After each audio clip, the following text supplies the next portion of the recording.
Hello, hello, hello. Good morning, good afternoon, good evening to the Flight Sim community. This is FiberShark95. Welcome back, everyone. Happy Sunday to all you guys here. And today we're back with our 50 states and 50 streams on Sunday.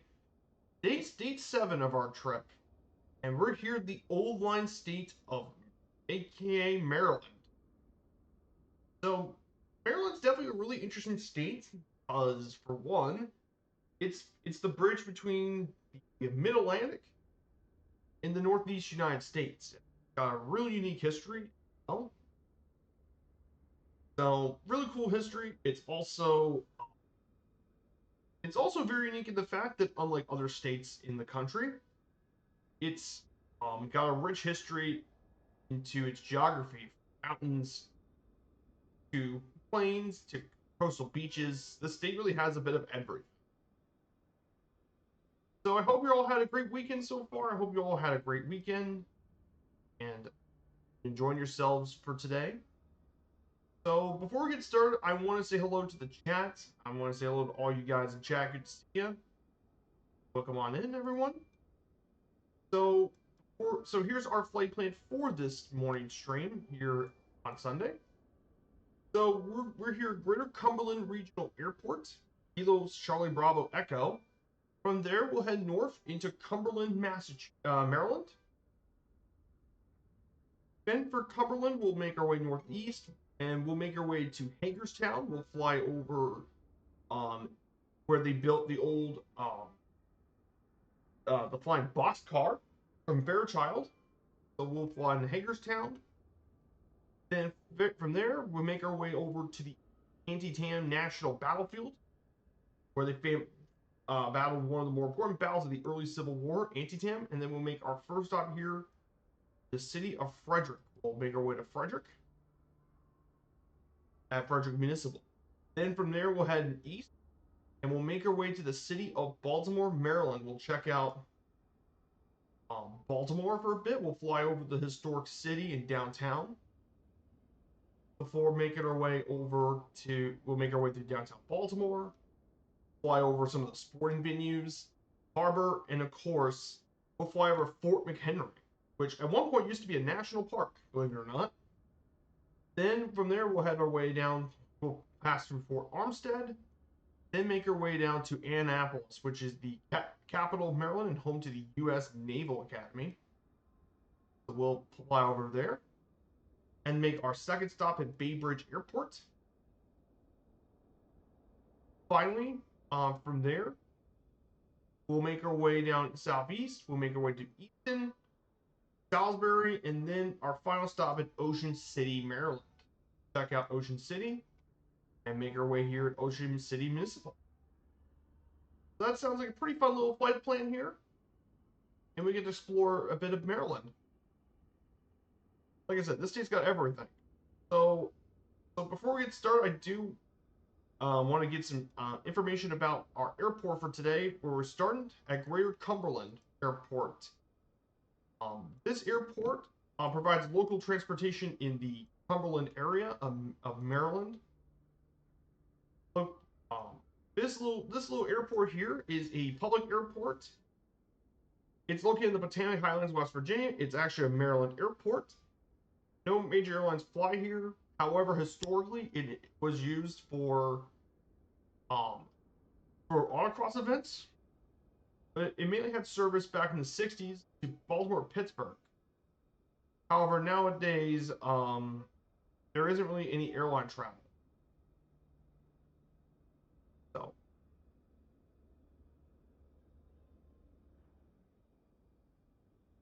there's also a gallery which displays the history of the Botanic Highlands area, including a 40% scale replica of the Wright Flyer. And there's also a timeline that highlights the dates and events of the region. Wow. So pretty cool little stuff about this airport. So today, the plane we'll be taking today is, of course, the Cub Crafters X Cub. I wanted to take the X Cub for a bit of a spin today. I thought, like I said, this X Cub doesn't really get much mileage. I thought we haven't had it yet in the series, so we'll go ahead and fly the X Cub. I did red and yellow because at least it's the two colors of the Maryland state flag. The other ones being white and black. They didn't really have it. I guess you have 3 of the 4 colors because of the black propeller. Thankfully, the S-Cub is a really easy plane to get up and going. Don't even really need to do too much.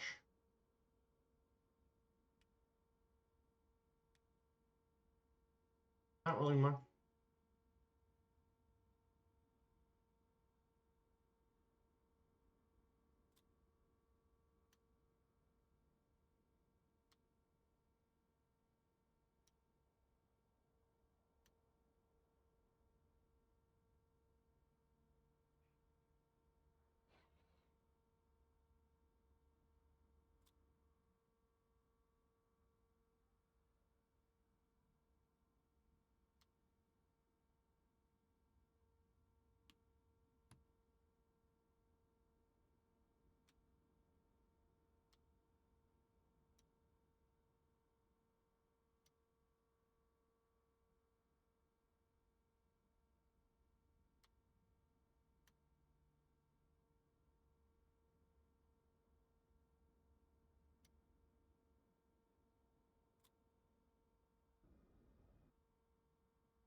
Weird, the S-Cub doesn't seem...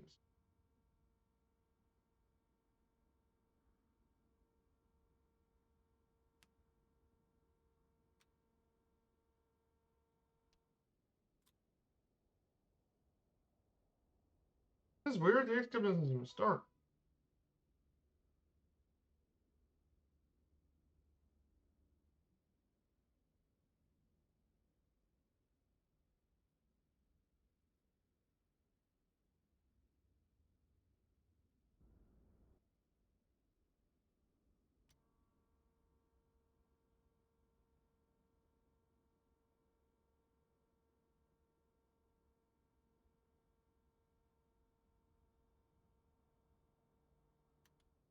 This is weird.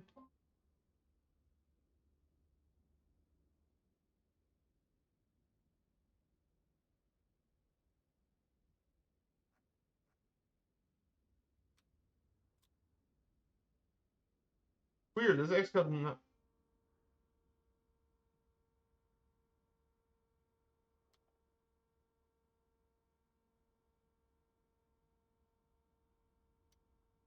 That's weird.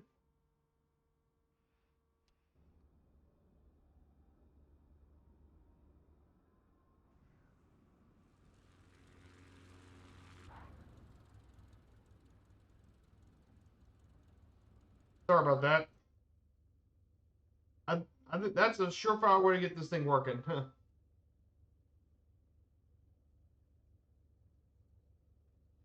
There.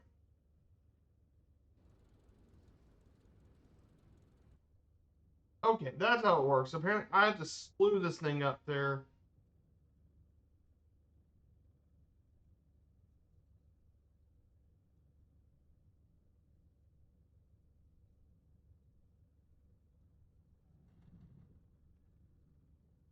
So, we're going to go ahead and taxi to runway 05. We're going to go down here to 05. So, that's where we're going to go to today.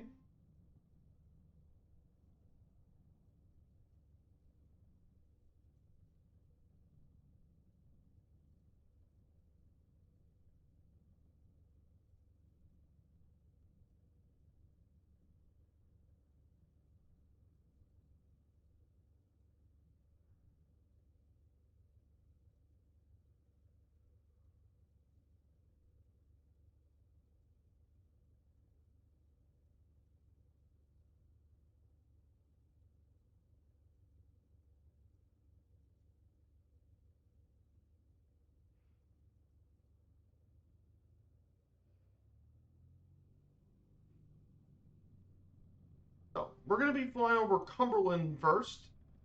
Going to be Cumberland, Maryland is going to be where we're going to be flying over first. This Maryland border town is located on the border between Maryland and West Virginia. Population 19,000. It's located in the Potomac River. It's a regional business center for Western Maryland in the Potomac Highlands of West Virginia. The city was known as the Queen City due to the fact that it was once actually the second largest city in the state, and its strategic location made it a very popular outfitting and staging point for westward immigration trail migrations throughout the first half of the 1800s. In this role, it supported the settlement of the Ohio Country and the lands of the Louisiana Purchase. It also became an industrial center served by major roads, railroads, and the Chesapeake and Ohio Canal, which connected Cumberland to D.C. and is now a National Historical Park. Today, Interstate 68 bisects the town. Industry declined after World War II, leading to urban business and technological development in the state.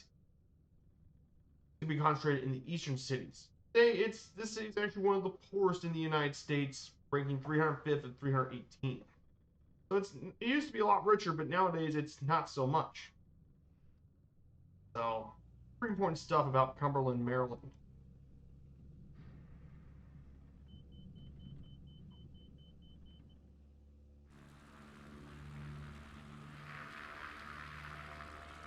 And we're off.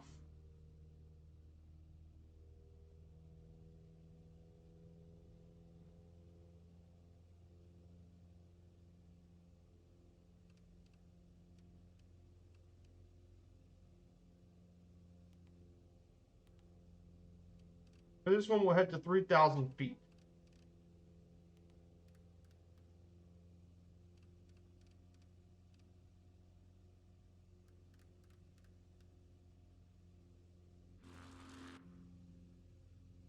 So,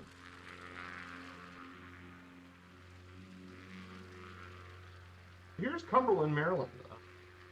But yeah, you can see traces of the Appalachian Mountains here in this part of Maryland. Here's Cumberland, Maryland. Here's the old community here, Cumberland. Pretty area here. Very, very pretty.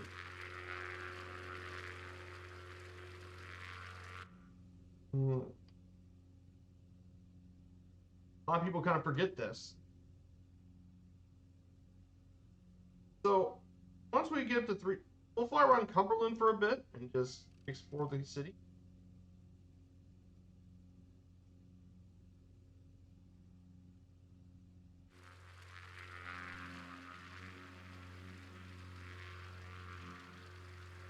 Oh, that's a freaking gorgeous.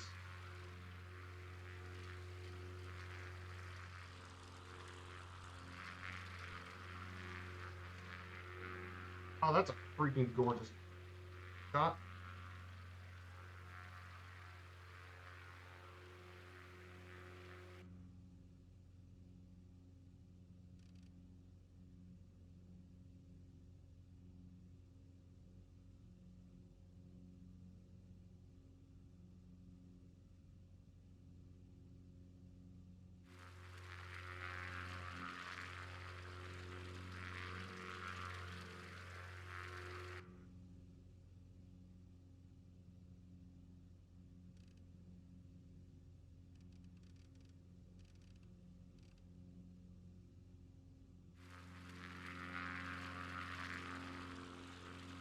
Gorgeous. Look at this area. That's great. I want to see what this looks like in fall.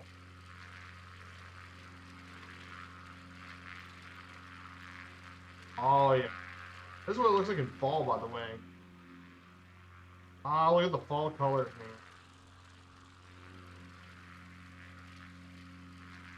Very nice. Very cool. Now we're about 3,000 feet. We're going to try and head back to the right direction.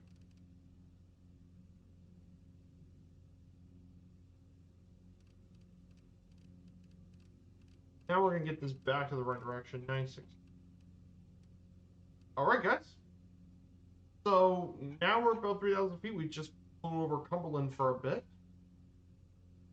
Let's talk a little bit about the U.S. state of Maryland, shall we? We're going to fly. I'm going to try and fly around, I think, 110 knots. One.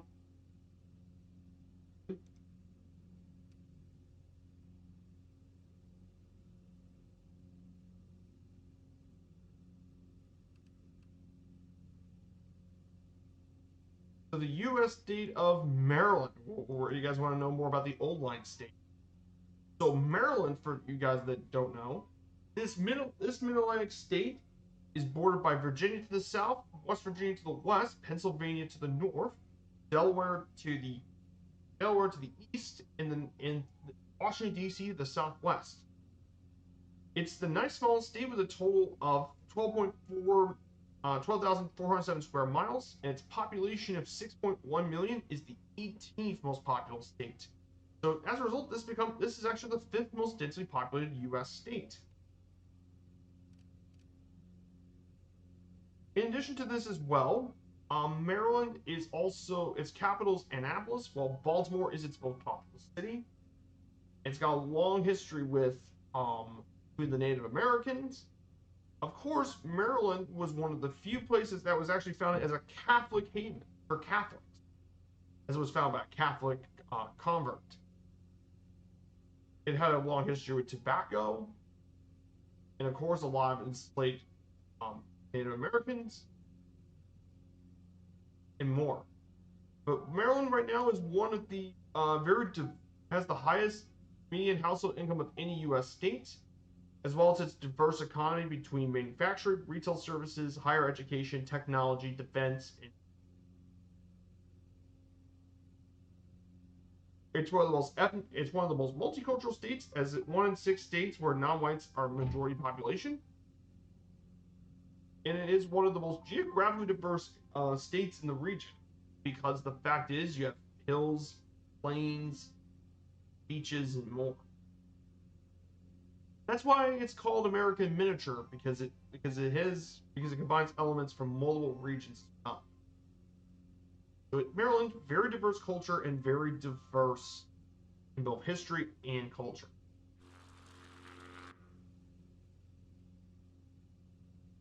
So the history of Maryland dates back to the native tribes. And that includes the Piscataway tribes, the Nanticoke peoples, the Powhatan, the Lenape, Sasquatch, Shawnee, Tuttalo, Saponi, Pimlico, and Massachusetts peoples made their way here in Maryland. They were once settled by them. However, the first Europeans to come here was George Calvert, the first baron of Baltimore, which is actually got Baltimore his name. He saw a charter from King Charles I for territory between Massachusetts and Virginia, and eventually was given to his son, Cecil's Calvert. But the reason Maryland was built was mainly because it was a new haven for England's Roman Catholic minority. Because and as a result, it became the most heavily Catholic of all of England's mainland colonies. Though they're still minority with only 10% of the population.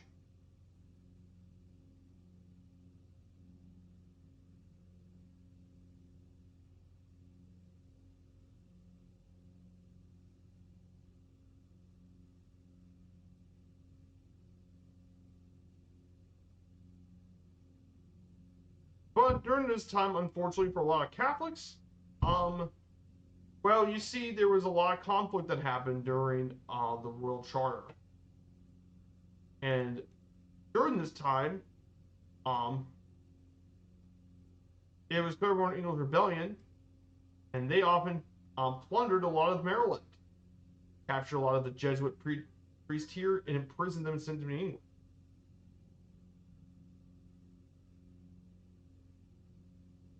And of course, Calvert herself, Leonard Calvert, returned to restore order. And eventually, despite that, though, Puritan still revolted in 1650. And a lot of the Puritan mobs burned down southern Maryland. And at one point, Maryland outlawed the Catholicism. And those lasted until the American Revolution. The Royal Charter, though, that was given to Maryland was drawn up to the 40 parallel. However, that rose when Pennsylvania was granted a charter. Both Pennsylvania and Maryland's borders were identical, the 40th parallel. So ultimately, this would solve until a compromise in 1682 by putting Penn's grant with Delaware. So that was eventually settled with Delaware's founding as a result. And there's still more negotiations until 1760, when the border between Maryland and Pennsylvania was, as the line statute, is now known as the Mason-Dixon line, and that's how they solve that. And Maryland and its Delaware border is now based on the Trans-Peninsular line in the 12-mile circle. Now, a lot of you guys probably have heard the term the Mason-Dixon line before. Well, the reason that line is also is because Mason-Dixon line was a major part of symbolism and culture between the North and South. Mainly with slavery is what this term mainly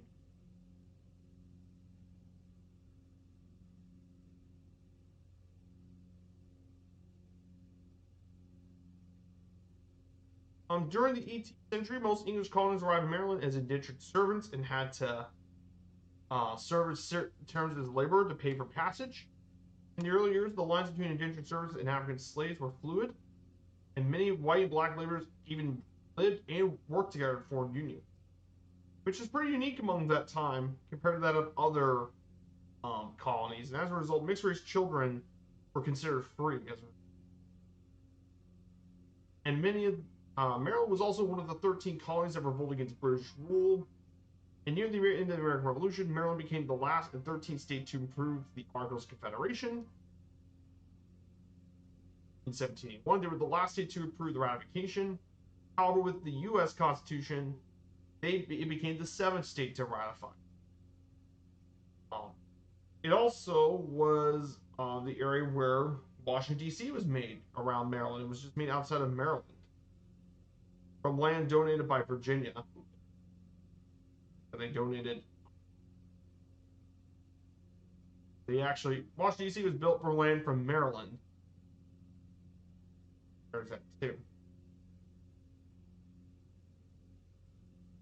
Influenced by changing economy, revolutionary ideals, and more, Maryland freed their slaves 20 years after the Revolutionary War and became a free state.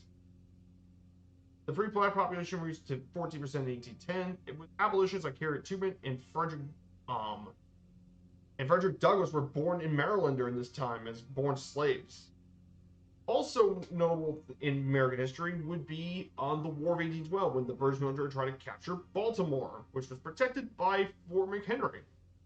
And during this bombardment song, the Star Spangled Banner was written by Francis Scott Key during the bombardment and was later adopted as the U.S. national anthem. And finally, Maryland was also famous for its first chartered railroad, the Baltimore-Ohio Railroad.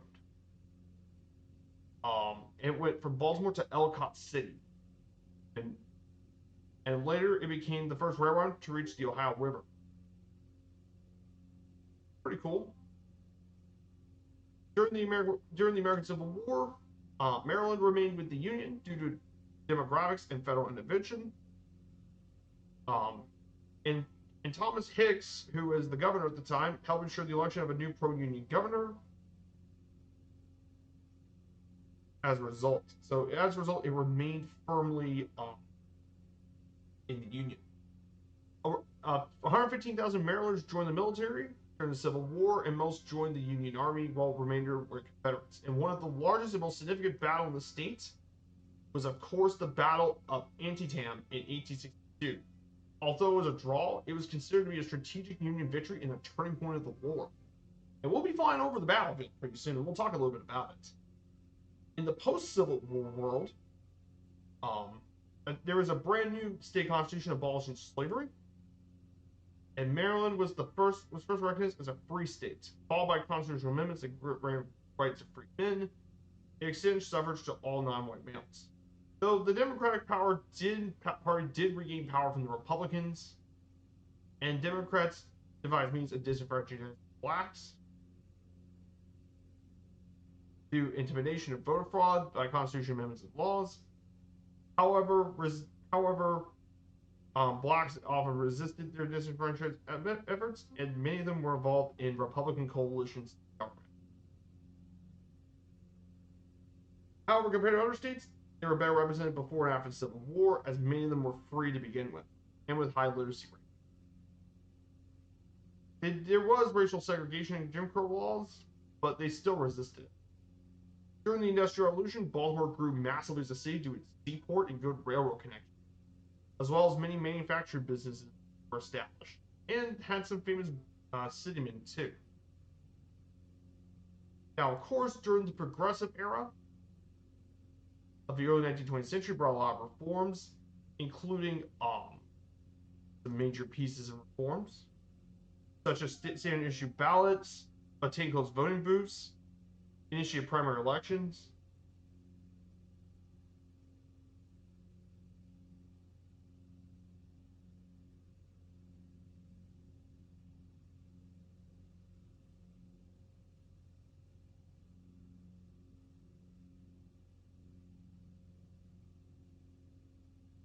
There was also the Great Baltimore Fire in 1904, which burned more than 30 hours and destroyed over 1,500 buildings, spanning 7 cities blocked. During World War I, of course, new military bases like Camp Meade, Aberdeen, Proving Ground, and more were established. Of course, during the Great Depression, the urban rural communities had different experiences, and the Bonus Army even marched through the state, Washington, D.C.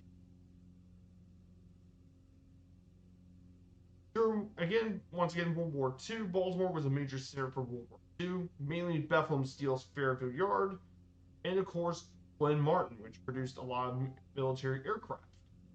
And it continued to grow even more to the 1950s, post-World War II, with the growth of suburban landscape.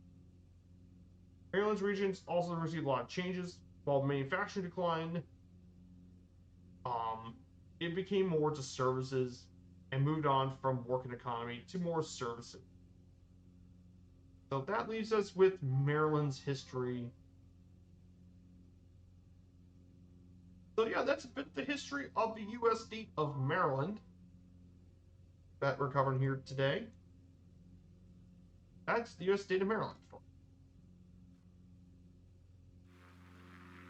Let's look outside and see what we see here. The river we see over here is the Potomac River, which we know sails all the way down to it goes through Washington D.C. and it leaves through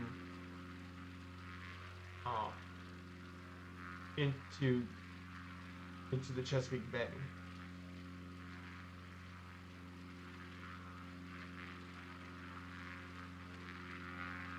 So,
yeah, beautiful area here today. This is great.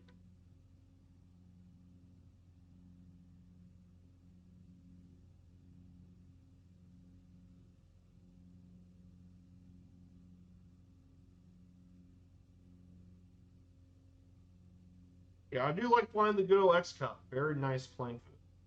So, one of the more major stuff going on today We do have a couple of events going on today for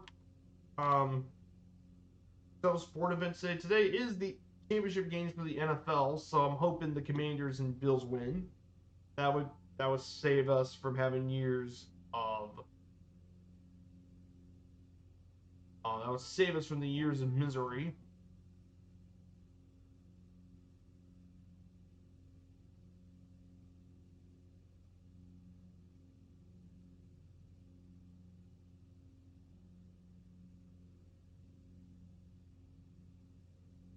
Mm.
So we're gonna make our way to Hagerstown next. Would be our next place is Hagerstown. So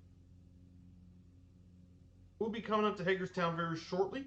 But Hagerstown, in Maryland, uh, was definitely one. It is the sixth most populous city in Maryland, population 43,000 people. One of the major things about Hagerstown, of course, is its distinct topography, as it was formed by stone ridges running northeast to southwest to the center of the town. In geography, poorly balanced its neighborhoods, and many buildings were built from the edgewise conglomerate of the Upper Stonehenge limestone.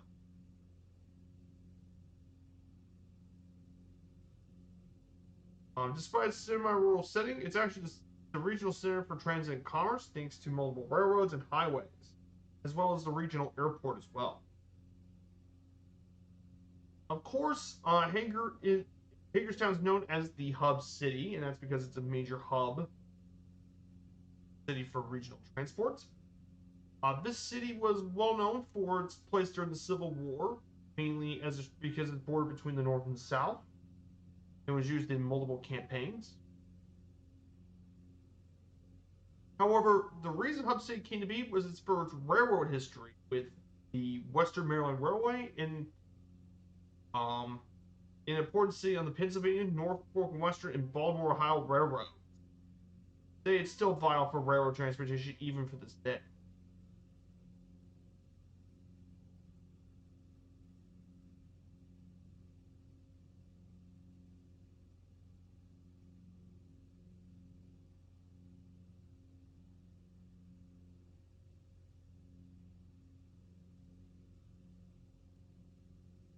Of course, it also has a rich aviation heritage too. In fact, a lot of people don't know this, but Hagerstown has a very rich aviation history, mainly originally with the Maryland Press Steel Company for World War One of the Bellonica CD biplane. However, the big part that made Hagerstown part of aviation heritage was Fairchild Aircraft, which from 1931 to 1984 was based here. And it was mainly home to their most famous aircraft, the Flying Boxcars, 119 Flying Boxcar. As a result, they call this the former nickname the home of the Flying Boxcar. But they also produced a lot of other planes here in Hagerstown during World War II. Some of their other planes that they were produced during the war include the Fairchild PT-19 Trainer, um, the C-123 Provider, the F-Child F-27 turboprop airliner, the Fairchild Swinner Metroliner, and the Fairchild Republic A-10 Thunderbolt were all produced around the Hagerstown area. Yes, a lot of people don't know about that, but that's true. So I'm gonna go ahead and descend down to 2,000 feet. I'm gonna keep it 3,000 feet. We'll fly over Hagerstown. But yeah, they produced a lot of interesting planes for Fairchild. But yeah, the Flying Boxcar is their most famous aircraft, and makes complete sense considering that over 1,100 have been built. It was mainly developed from the C-82 Packet plane, but it became more powerful and served from 1947 to its last retirement in 1995 with the Republic of China Air Force. But it's not just aiming for, not only is it for military use, they also used it for civilian stuff too. Mainly from forest service and land management to about firefighters to transportation.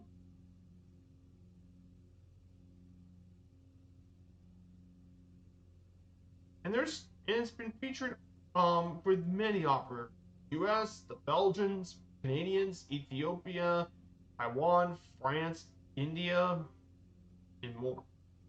There's still some surviving planes, and yes, there is one and there is one in the Hagerstown Aviation Museum here. It was used in the movie Always, which was actually set during World War II by Steven Spielberg. And also, in addition to this, there's also a baseball team named for the Flying Boxcars too, in Hagerstown as well. The Hagerstown Flying Boxcars.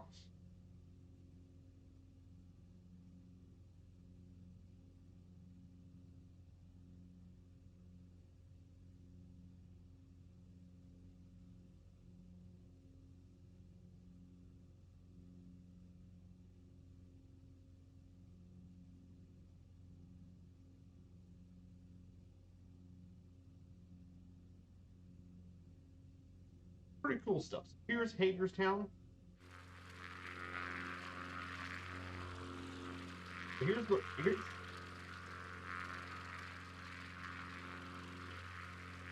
sorry about that.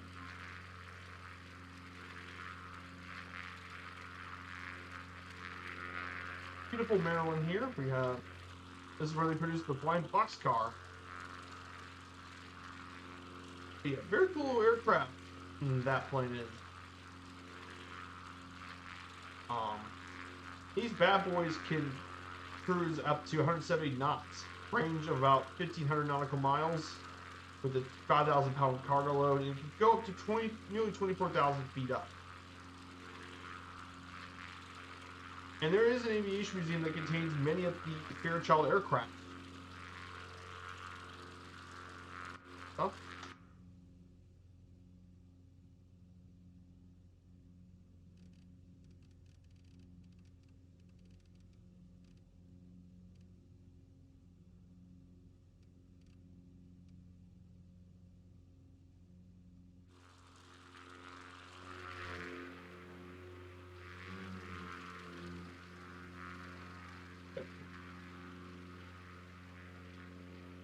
Yeah, there's the Aviation Museum. And that's where they used to build the Fairchild planes, is right over here.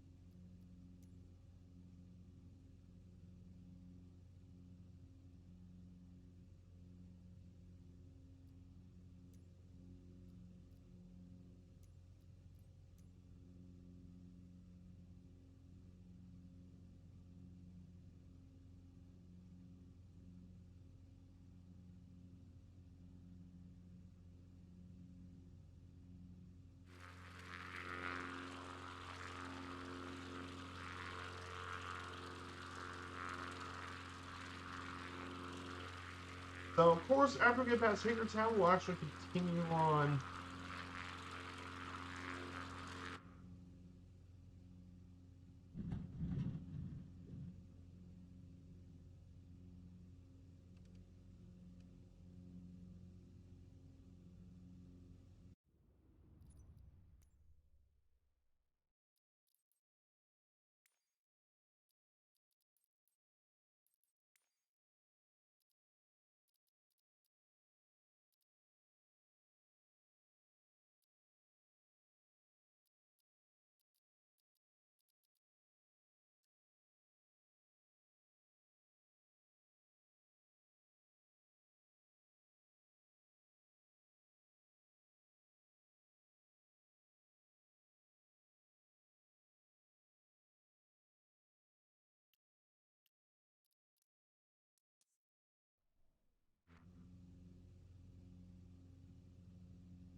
So, of course, our next site is going to be the Antietam Battlefield, which will be our next.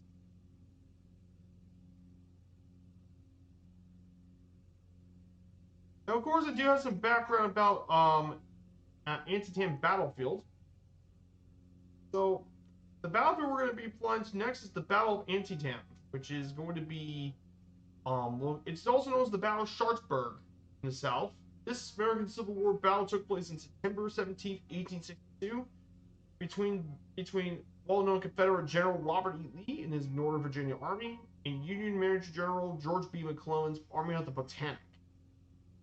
It was part of the Maryland campaign of the Civil War. It was the first Army-level engagement of the Eastern Theater of the Civil War, and still to this day, is still the bloodiest day in American history, with 22,727 dead, wounded, and missing on both sides.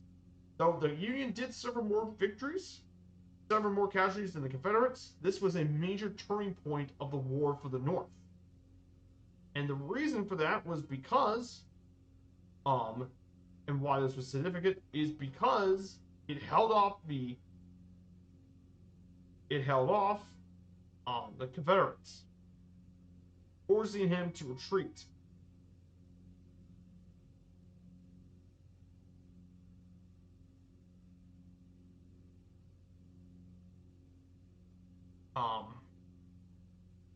Of course, the reason this was significant and why this was victory was that it held off, and this was enough to issue the Emancipation Proclamation, which gave slaves gives the slaves a lot more freedom and stuff.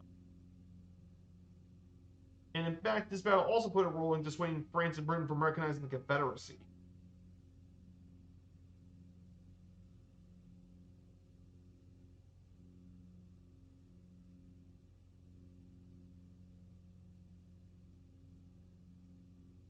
So it changed a lot of history.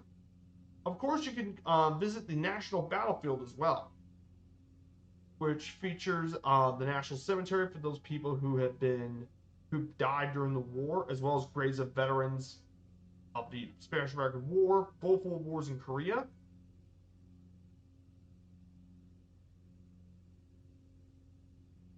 There's also a visitor center about the battle in the Civil War, as well as a hospital museum and more. This talks about the battle as well. They have many different places that you can visit that commemorate the battle. So, pretty important place if you love your American military history. It would definitely be a good place to visit.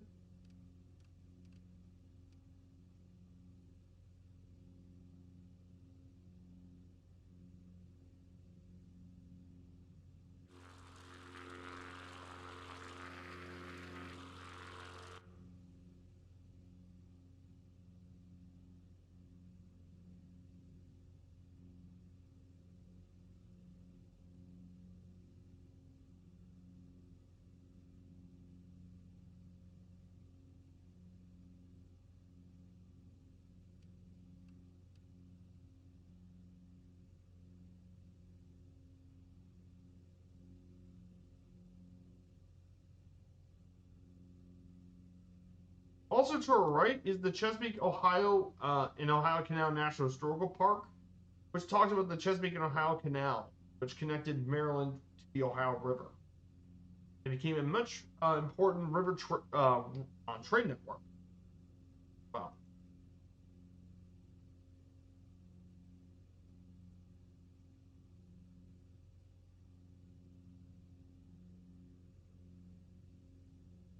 So I hope you guys are enjoying this and learning more about the world as we know it. If you guys are enjoying this, we do stream 3 days a week, Wednesdays, Fridays, and Sundays. So I think this week, for Wednesday, I'm thinking about doing some in the Plus PC6. I think I want to do some Plus PC6 ops, and I'm thinking about doing it into another remote area for cargo in another remote region, and I'm thinking about doing it in Nepal. I wanted to actually do some flying in Nepal. So we'll check out.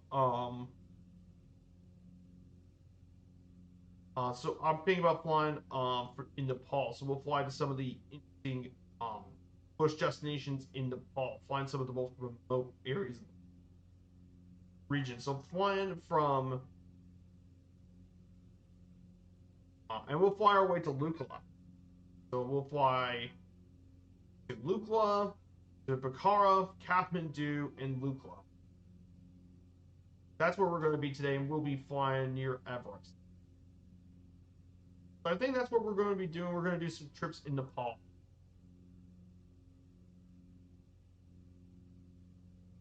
And we'll do a Himalayas flight, which is going to be to the roof of the world. So we'll take we'll take the TBM with us, and we'll make our way up to that region of the world. How's that sound, guys? I think that'll be a lot. Here's Antietam Battlefield. Yeah, Maryland's pretty. Wasn't expecting Maryland to be this pretty.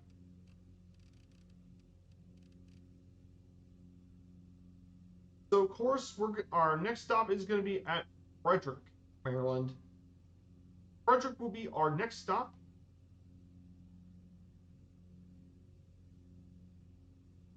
So Frederick, Maryland is Maryland's second largest city behind Baltimore, actually. 78,000 people live here. It's an important crossroads at the section between the Native American Trail north-south and the east-west routes of the Chesapeake Bay. It's home to its own municipal airport, as well as Fort Detrick, a U.S. Army bioscience and research installation in the city. Frederick was mainly known during where a lot of the Pennsylvania Dutch settled here during the 18th century. A lot of German immigrants had made their way here into Frederick. Another thing Frederick was also known for is its religious pluralism, having lots of different churches.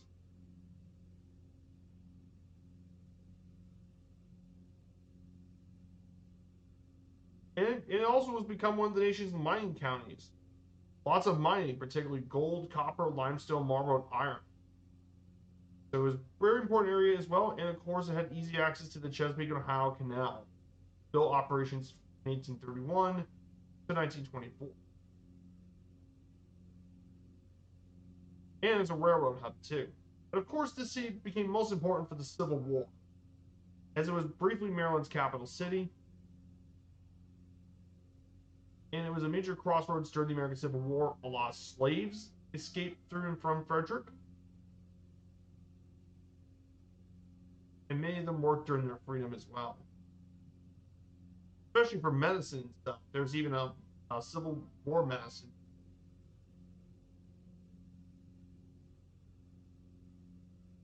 Abraham Lincoln also visited the city as well to commemorate his speech here as well. And there was even a national battlefield, the Monocacy National Battlefield.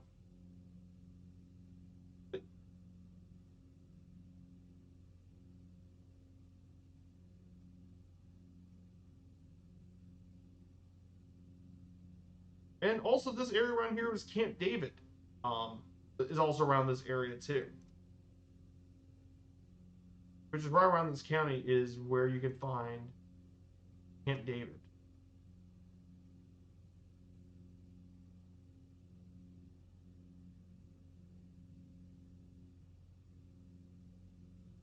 Which is the presidential retreat.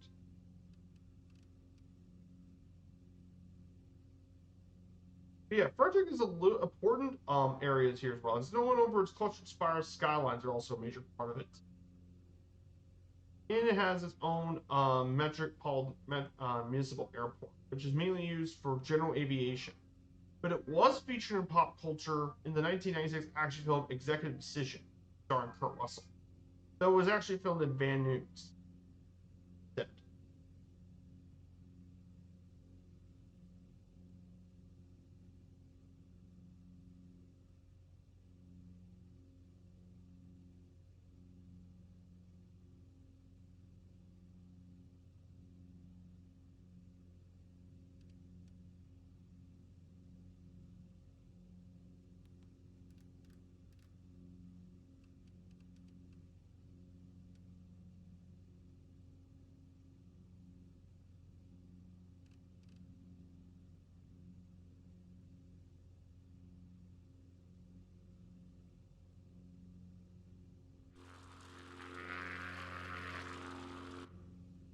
But yeah, you can definitely see why it's called America in miniature because you have that diverse geography. Mountains, valleys. Got a little bit of everything here in Maryland.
Here it is, guys. Frederick's going to be ahead of us.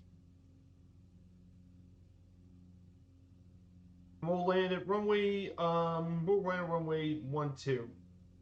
We'll land.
Here's Frederick for you.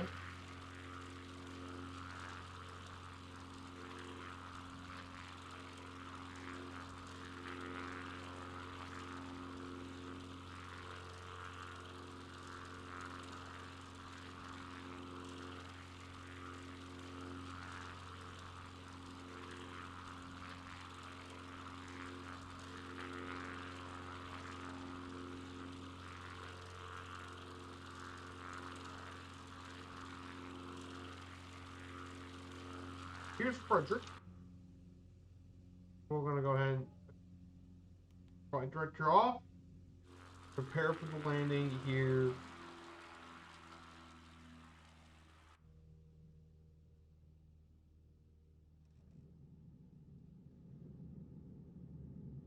Flaps. Birds slow now. So here's our route, by the way, where we're going to be going. Here's the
Here's our first stop, guys.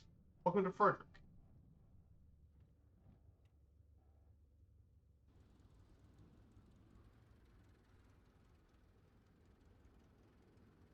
Here we are, guys.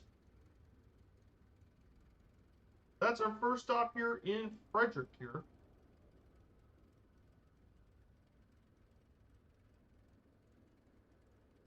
We'll stop here for just a minute and make sure we all get ready to catch up here.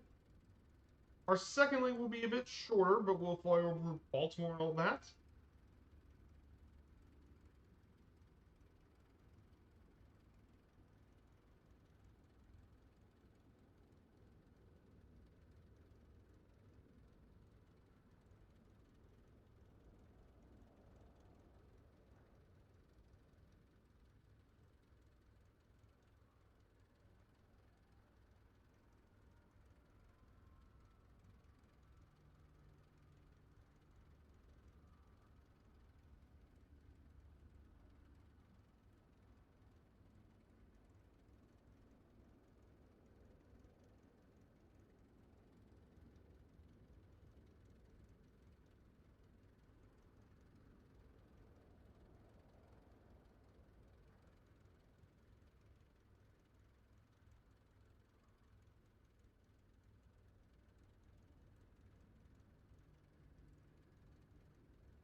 So yeah, we'll be back. Here's my YouTube channel, by the way, if you guys want to check out my content there. I know I put some VODs in the for the previous streams, so you guys can check those out.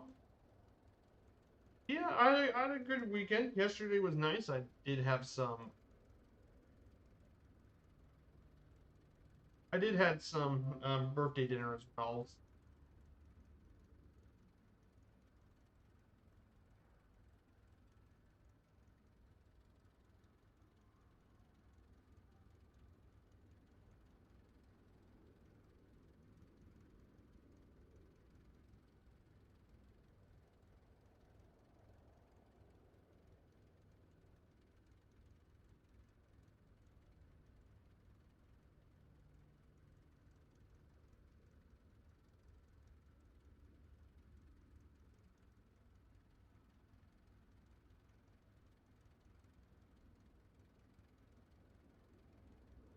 Let's go ahead and prepare for the next leg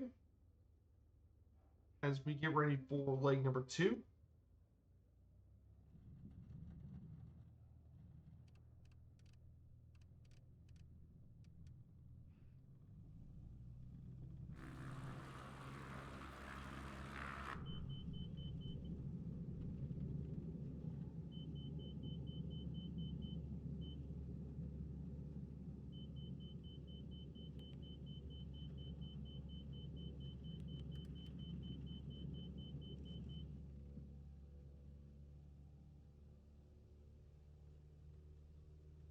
So, as we get to 2,000 feet, we'll talk about our next slides here. We'll talk about Maryland's geography for a bit. So, Maryland, of course, is a very it's got an area of 12,000 square miles, which makes it pretty small. It's comparable to Belgium. However, unlike Belgium, Maryland has a really unique geography because, unlike other U.S. states, Maryland has a wide range of topography. As a result, it's called America in miniature, and that's because you have sand dunes and beaches in the coast. You have bald cypress in Chesapeake Bay, showing rolling hills of the oak forest in the Piedmont region, and pine groves in the Maryland mountains. As a result, you have multiple regions here. You have your Appalachian Plateau, your ridges and valleys, Great Valleys, lowlands, Piedmont Plateaus, upper shore uplands, coastal plains. You have basically everything. That's why it's called America in miniature, for that reason.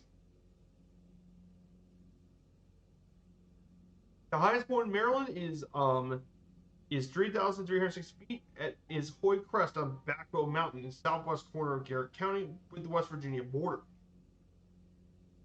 And of course, portions of Maryland are also featured in various official and unofficial regions. For example, the Delmarva Peninsula includes some of the eastern shore counties of Maryland, Delaware, and eastern shore of Virginia, whereas the westernmost counties of Maryland are Appalachia. So, pretty interesting stuff here. Yeah, lots of unique geography. It really separates Maryland from some of the other eastern U.S. states. In terms of flora and fauna, the state has got some pretty diverse collection of flora and fauna as well. Some of these include, some of these also include, some of these include for flora, they got seagrass and reeds in the coast, the gigantic white oak, which is the state tree, which can grow up to 70 feet tall. You have tons of different forests. There's also flowers, including the state flower, the black-eyed Susan, which is the state flower. Well, you can find palm trees, Cape myrtle, Italian cypress, and other species are often cultivated here as ornamentals.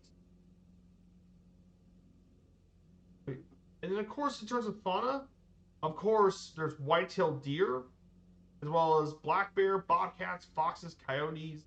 Others live here too. One of the most unique things about Maryland is it's home to a rare population of rare wild horses on Assateague Island, which are believed to descend from horses who escaped from the ship galleon shipwreck.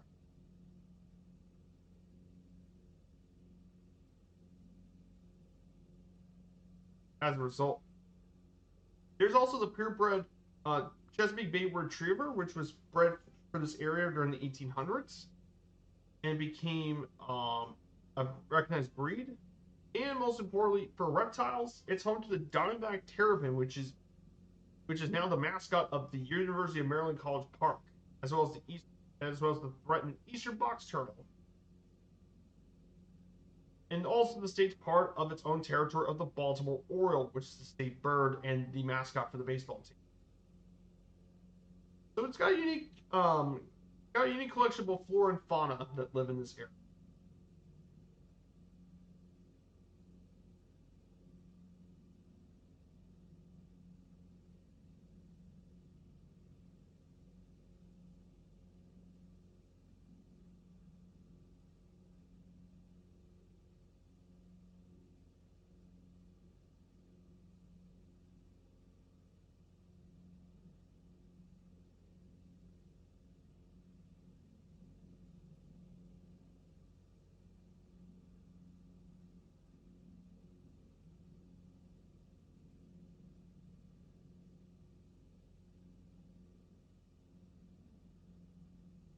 And finally, of course, we have the climate of Maryland, which is also just like the climate.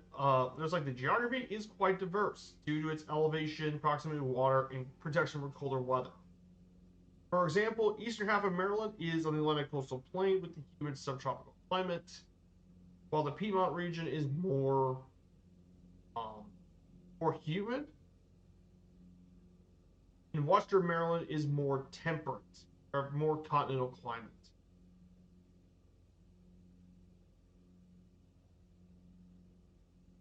So that brings us to climate and stuff of Maryland.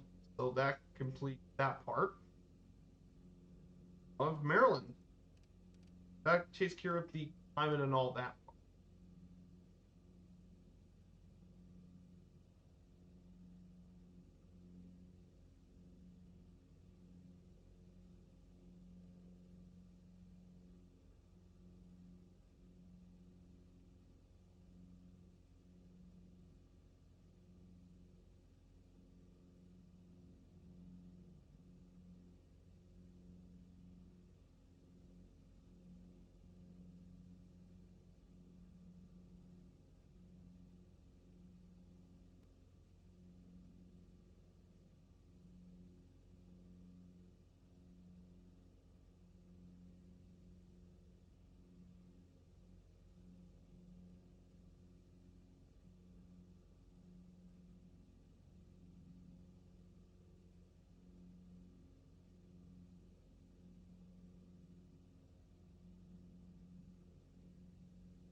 So we're going to be visiting Baltimore very shortly. Is visiting the U.S. city of Baltimore. So coming up to us is going to be the city of Baltimore. That's going to be coming up really shortly. Is Baltimore.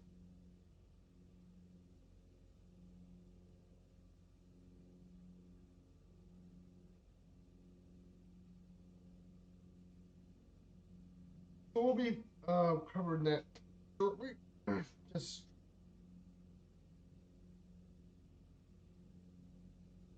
yeah, the Diamondback terrapin's Maryland state turtle, by the way, and it mainly goes around the East Coast. It is a threatened species, vulnerable species, due to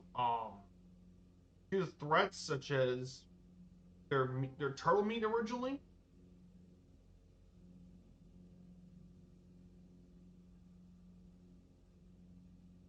as well as algal blooms, and mainly habitat loss.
now we'll be visiting the U.S. city of Baltimore very shortly. We'll be visiting Baltimore, Maryland. So Baltimore is the major city here in Maryland. It is the population of 585,000 people. 2020, it's the 30th most populous city in the country.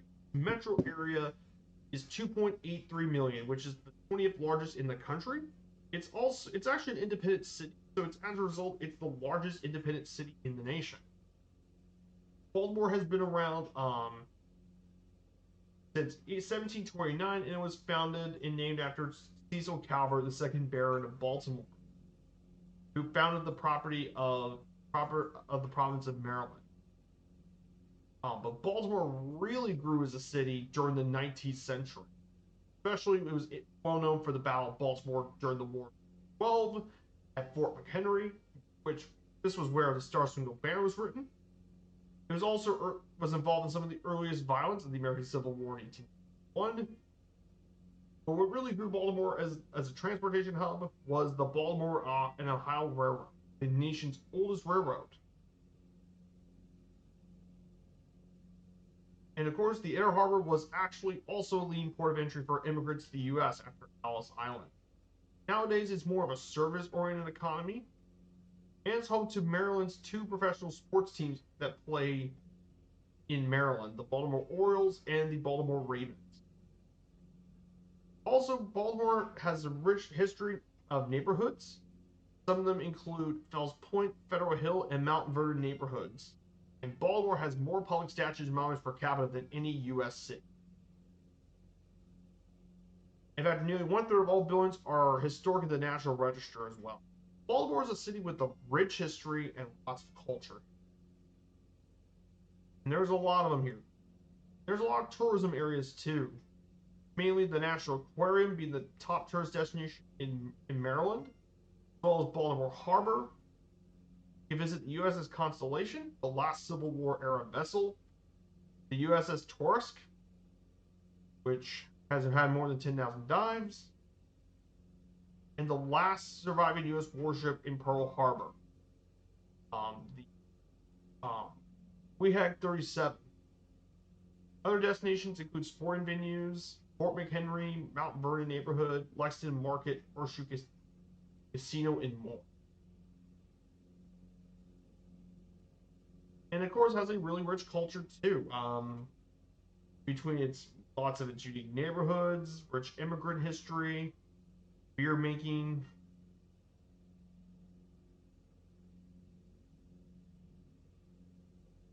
And it's also well known for the arts. And finally for sports, Baltimore has a rich baseball history. I talked about this back in 2021 about Playball, but Baltimore has a rich baseball history because Babe Ruth was born here on my birthday, February 6, 1885, as well as the original 19th century Orioles being one of the most successful franchises in the early days. And of course, Cal Ripken Jr. broke his streak here of 2,130 games. And also it's got football history too with American football. And finally, it was home to one of the last stops of the Triple Crown, a second race, Preakness, is held here. But yeah, Baltimore, a really rich place, was involved here too. Baltimore, great city and really cool place to visit. It is a little dangerous, but Baltimore is a really important city when you talk about the grand scheme of things here on the East Coast. So we got a couple destinations we'll be flying to in Baltimore. We'll be mainly flying up here. We'll make our way through some of the neighborhoods. We'll fly around downtown Baltimore for a bit. We'll check out downtown. Just fly around the city for a bit. See if we guys could see any of the city landmarks here in Baltimore.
here we are, guys. Baltimore, Maryland.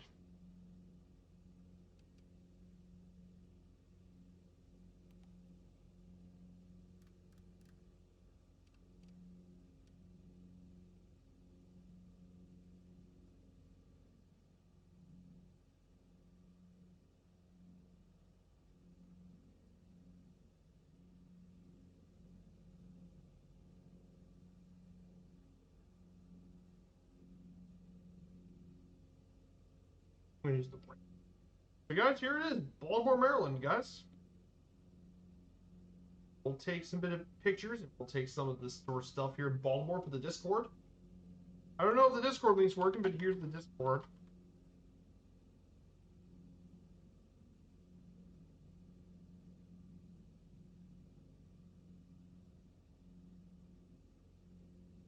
Here's the Discord link if you guys want to join on in. So, this is Baltimore coming up. Now, one of the more interesting things about Baltimore, Maryland that some people probably don't know, of course, Edgar Allan Poe had lived in Baltimore.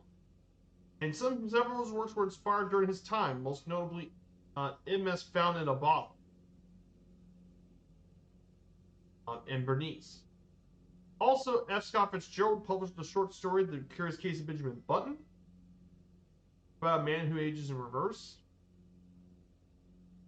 And he had deep ties to the city. Well, and he was the descendant of many pre-colonial Maryland families, including Francis Scott Key.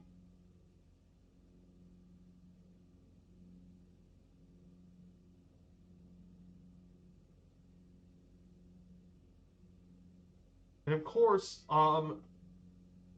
Frederick Douglass also published his memoir in 1845, and he arrived in Baltimore as a kid to read. And of course, Baltimore is featured a bit times in television stuff, mainly Homicide: Life in the Streets. But of course, the most well-known city set in Baltimore is, of course, one of the greatest TV shows of all time, The Wire, which is considered by many to be one of the greatest. By an average rating, it's one of the greatest TV series of all time, The Wire. Such a brilliant TV series. So, guys, we finally reached the city of Baltimore, Maryland. Everyone, go ahead and fly around the city for a bit. Go ahead and visit Baltimore for a bit. We're gonna slow down this plane. We're gonna lower the power a bit. So, take a bit more time up visiting Baltimore. It's not the capital, but this is still the most important city in the States. Let's go ahead and fly around the city.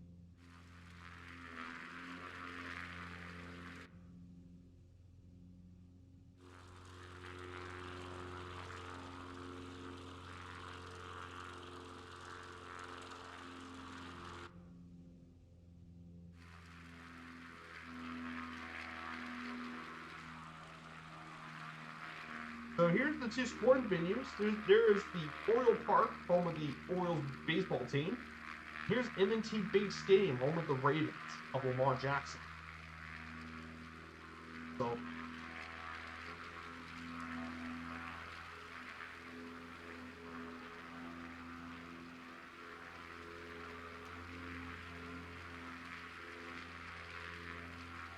I want to grab two sporting venues.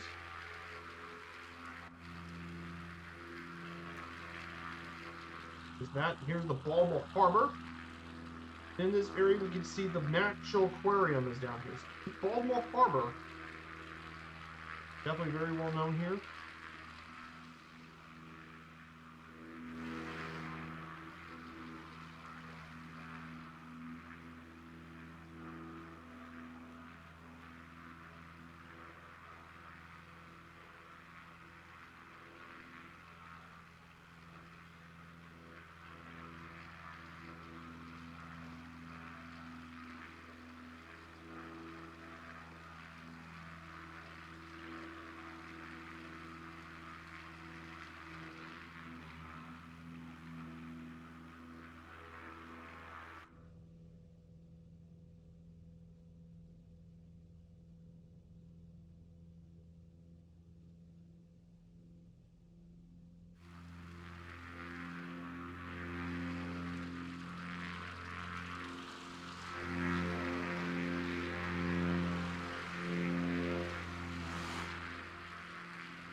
Here's downtown Baltimore.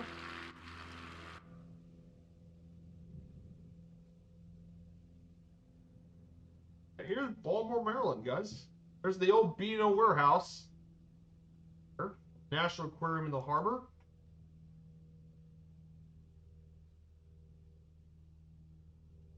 But we're actually going to head to our next stop. Fort McHenry is where we're going to go to our next waypoint.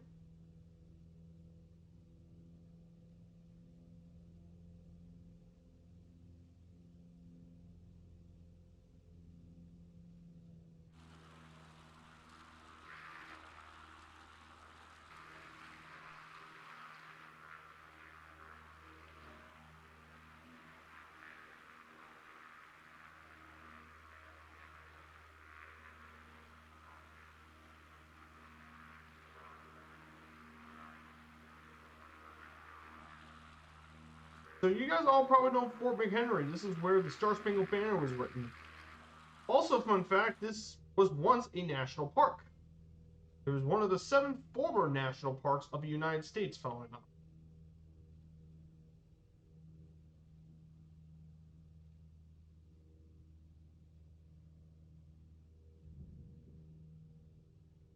Yes, this used to be a national park area. It was once a national park in 1925, and it lasted until 1939. Yes, this was once a national park, funnily enough. One of the 7 former ones we'll talk about during our national.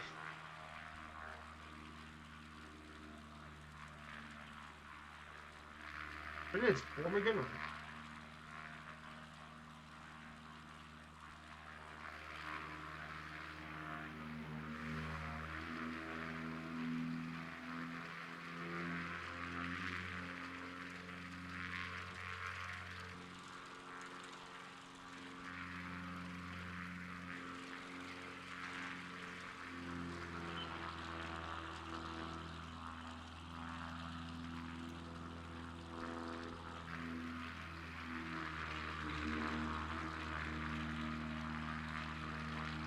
Yeah, Fort McHenry is where they have all the cans.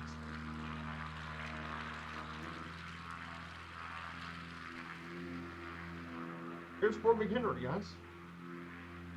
Star Spangled Banner was written by Francis Scott Key. Now, some people wanted to change the national anthem. And I understand it may not be the greatest song for the national anthem.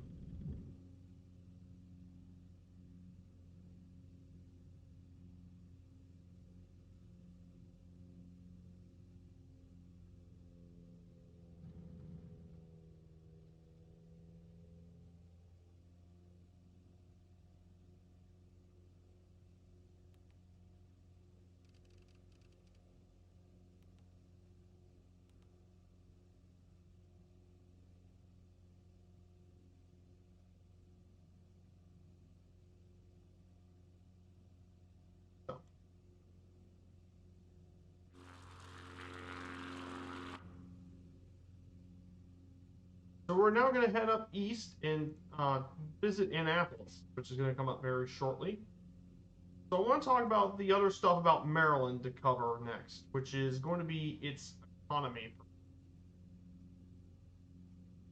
Brief overlook at the economy of Maryland, just a brief overlook here. Maryland's economy is its gross state product is $382 billion dollars. However, its economy benefits from its proximity to Washington D.C. with an emphasis on defense, aerospace, and bioresearch laboratory. Manufacturing of a large dollar value is highly diversified.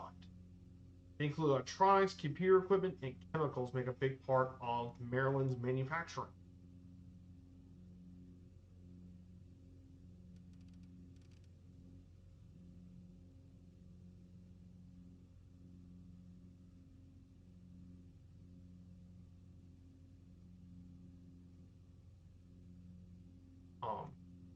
Maryland also has a very large food production sector. A large component is commercial fishing on the Chesapeake Bay, but also off the short Atlantic seacoast.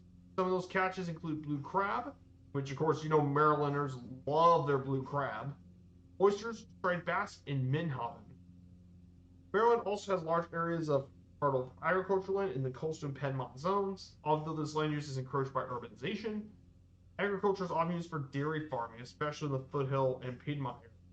Plus, specialty crops like cucumbers, watermelon, sweet corn, and more are often planted here in Maryland.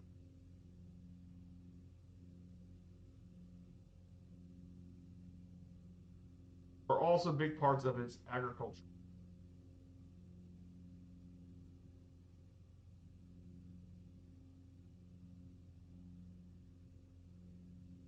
Um, Biotechnologies get a bigger deal. In fact, with 400 biotech companies, it's the fourth largest nexus in the field in the country. And tourism is finally pretty popular here in Maryland. Many tourists visit Baltimore. The beach is in the nature of Western Maryland, giving it a very unique area of attractions. In Baltimore, of course, the aquarium, Fort McHenry, and Canyon Yards baseball stadium. Ocean City is very popular for a lot of beaches destinations, particularly since the Chesapeake Bay was open. They get Ocean City quite popular. Annapolis has tons of historic sites, its district, and more, and also is rich in military history. Other attractions include Chesapeake Bay, like St. Mary's, Maryland, the first colonial settlement in the state, are all the major destinations here in Maryland.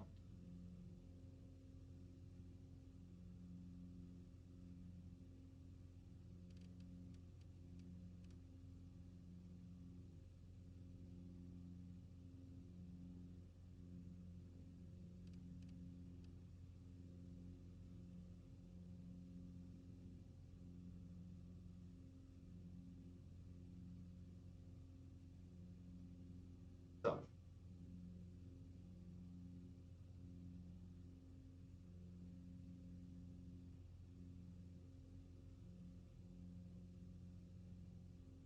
yes, as I said, Marylanders love their blue crab. I'm not kidding.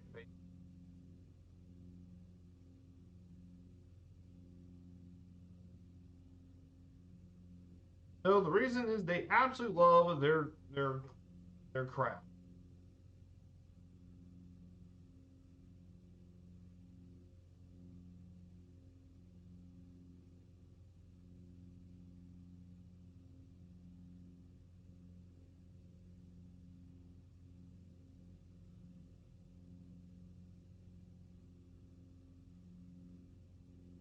And guess what Mariners like to do with that blue crab? Yes, they make crab cakes. They put crab meat with other like breadcrumbs, mustard, mayonnaise, and more. But it is insanely popular with Maryland. And Marylanders are very, very passionate about their crab cakes.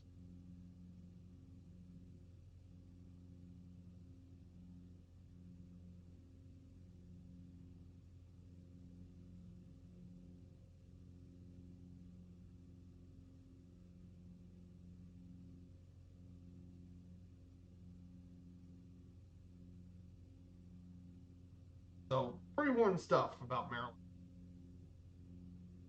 Of course, we'll be flying to the state capital of Annapolis, which is actually the state capital of Maryland. It is actually one point. It was the seat as the Confederation Congress, formerly the Second Continental Congress, and was once the temporary capital of the United States. But Annapolis is most well known nowadays.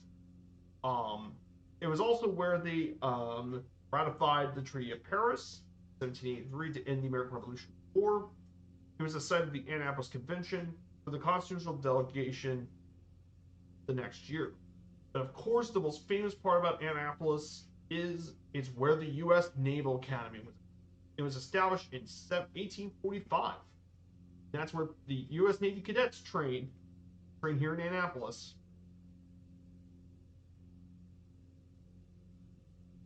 Um, and as a result, a lot of people trained in the Naval Academy. And this area grew during World War II for a lot of shipyards for PD boats and military vessels like minesweepers. It was also in Annapolis where the Grand Duchess of Charlotte of Luxembourg arrived in exile.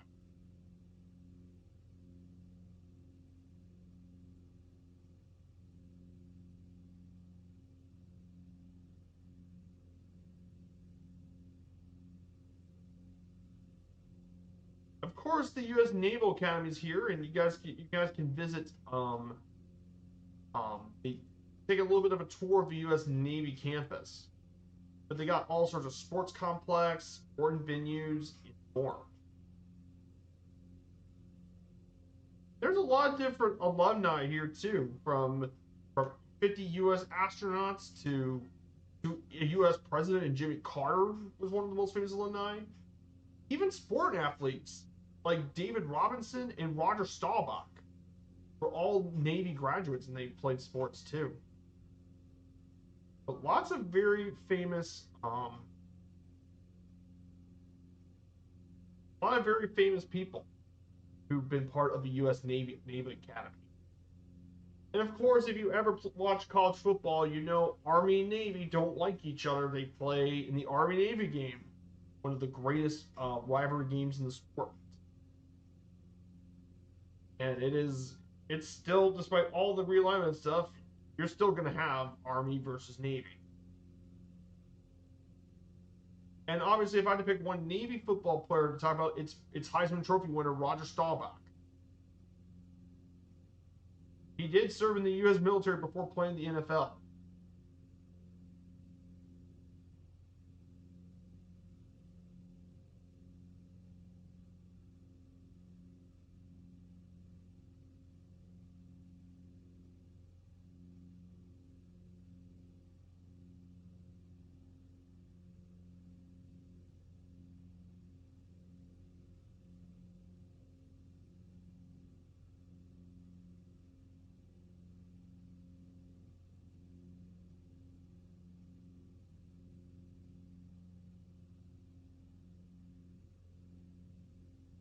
So yeah, that is Annapolis for you.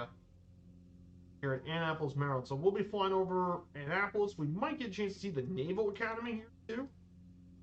So we'll fly over and take some pictures of the U.S. Naval Academy, as well as the state capitals. We'll take some pictures of those and fly around the capital area for a bit. So I hope you guys are enjoying this stream. I know I put a lot of work into the research and some of the flight plans here. This is Annapolis.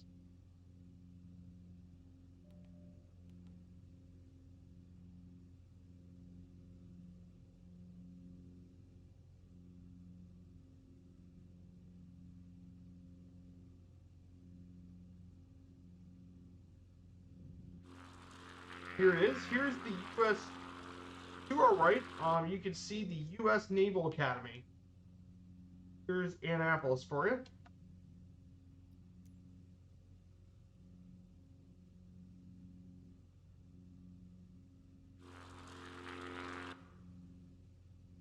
Here's Annapolis for you.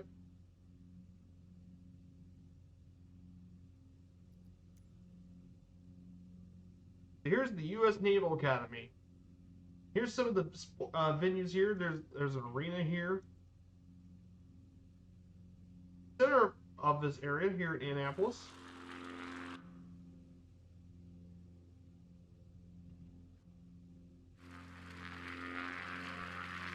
There's also Maryland State Capitol building. There's all sorts of famous venues, and here's the Maryland State House right here. You guys can see downtown Annapolis.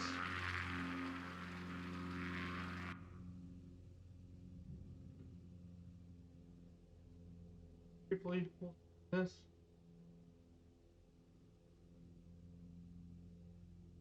Kind of cool, huh?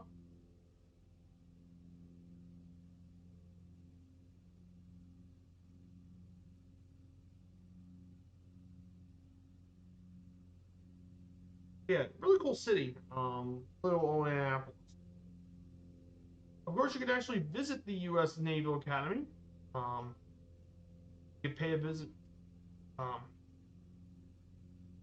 can actually take visitor center and tours of the Naval Academy, which I think would be really cool to visit, and get to tour on the Naval Academy. And you can lead to the history of it, which would be really cool. We get to visit the tour to know about, and you can just tour around the area, tour the yard. You can take a walking tour and check out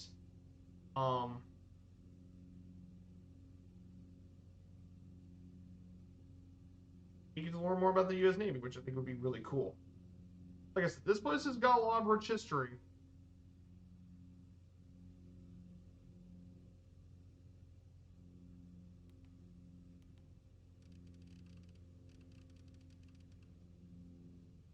So we'll go ahead and make our way west.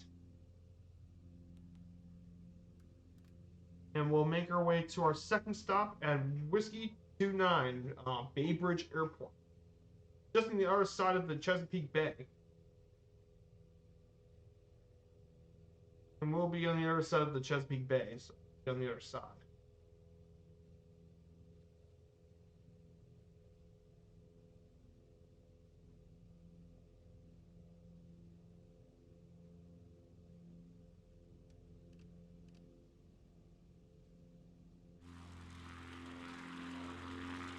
That'll be our second stop of the day. We still got one last leg. This is by far the longest leg, and that is we're going to be going to the other side of the state. Now we'll check out the eastern coast. We'll be making our second pit stop here. So I hope you guys are enjoying the stream. I hope you guys learned a lot about Maryland today. Maryland is a state with a rich history. So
we're going to go ahead and land at runway 11. Make our way down. Well, so yeah, Murph's gonna be back on tomorrow. By the way, for other members of the community, Murph will be back on.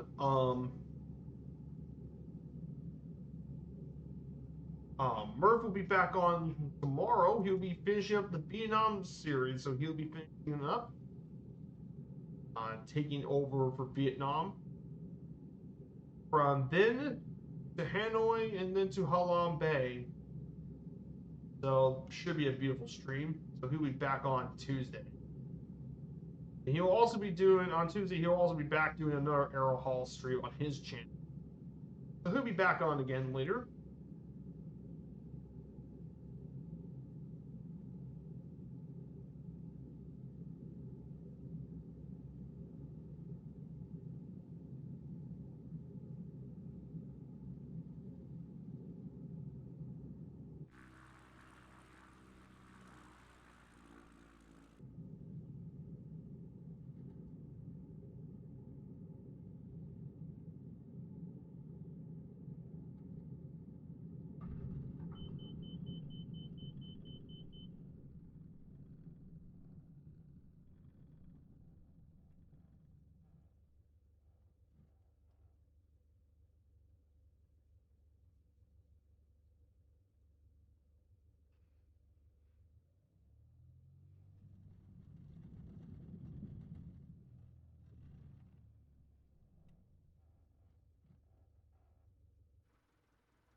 We'll stop here for a bit. We'll get some bit of rest if you guys want to rest up a bit.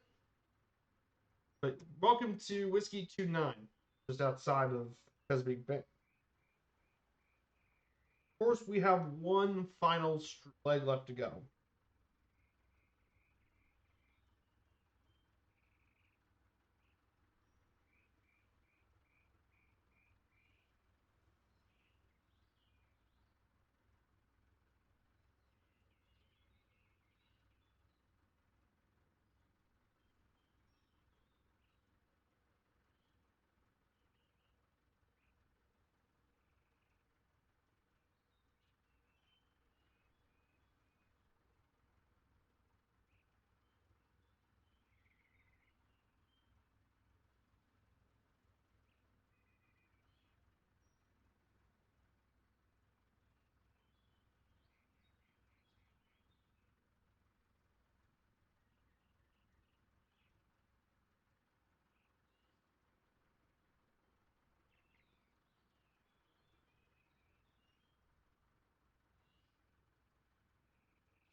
So let's go ahead and complete the last leg of this for a bit.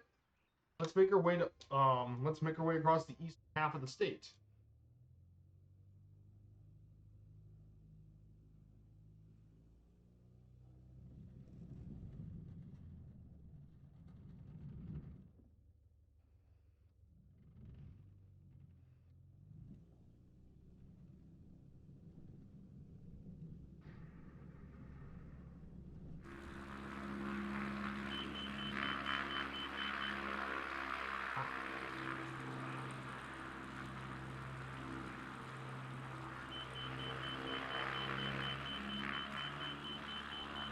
Yes, I know this isn't the way I want to go.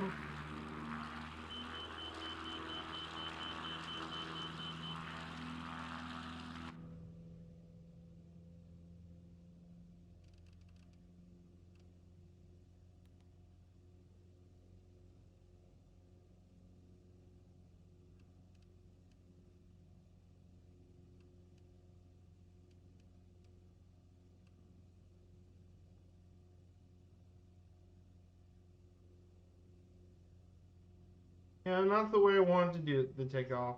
Got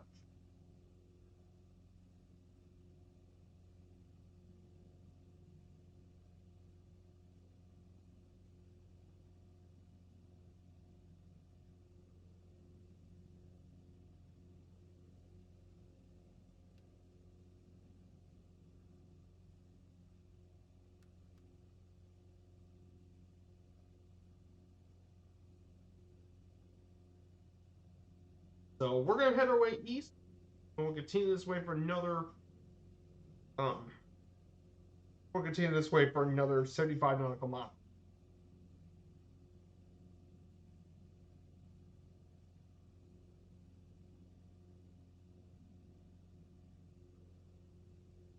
So we'll now enter the more marshy areas here of Maryland.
now at 1,500 feet, so we'll first off we'll be flying to the little town of Easton.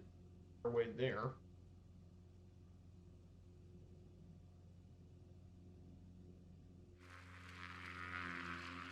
We're now in the Chesapeake Bay area, part of Maryland. So, of course, for the next part of the 50 States 50 States series, our next state we'll be covering is the U.S. state of South Carolina. So we'll start in Charleston. We'll make our way from Charleston over to, we'll fly on the coast, over from Charleston down to Myrtle Beach. Then from Myrtle Beach, we'll make our way west and make our way over to Columbia, South Carolina, the state capital.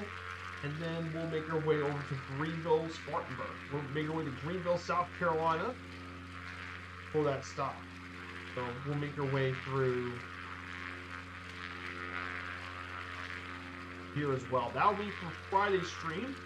And then on Sunday, the next Sunday stream, we'll cover the U.S. state. And we'll cover the U.S. state of New Hampshire.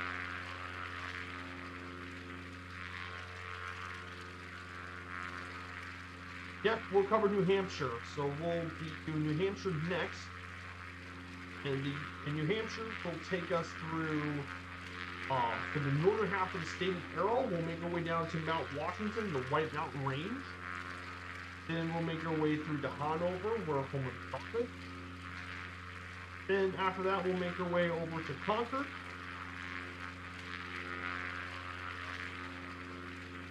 And finally, make our way down to Portsmouth.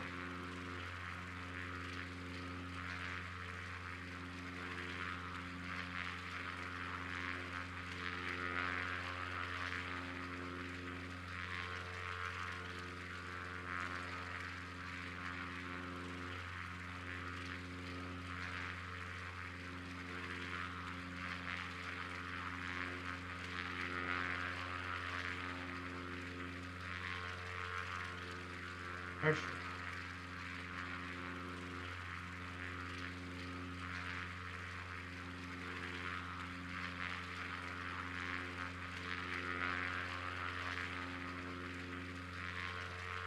so yeah, we'll be in those two states next week.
So, of course, we'll talk about the rest of Maryland here. Let's go over transportation in Maryland. So, Maryland transportation is overseen by the Maryland Department of Transportation. the Maryland Transportation Authority. In terms of roads, include Maryland's interstate highways include 110 miles of I-95, which enters the northeast part of the state. Travels from Baltimore, becomes the section of the Capital Beltway. I-68 travels 81 miles through the state. I-70 is around 93 miles and more. There's also several auxiliary interstate highways here. Well, most notably I-270, which becomes extremely congested. Of course, Maryland also has an airport. Its largest airport is Baltimore Washington International Thurgood Marshall Airport, BWI. And it is the main airport of the state of Maryland. The only other airports for commercial service are in Hagerstown and Salisbury. In addition, if you actually live near the DC area, you're actually served by Ronald Reagan National Airport and Dulles, are actually both in Northern Virginia, but they're technically in DC. Maryland's also notable for being home to the nation's oldest airport, College Park Airport, founded in 1909.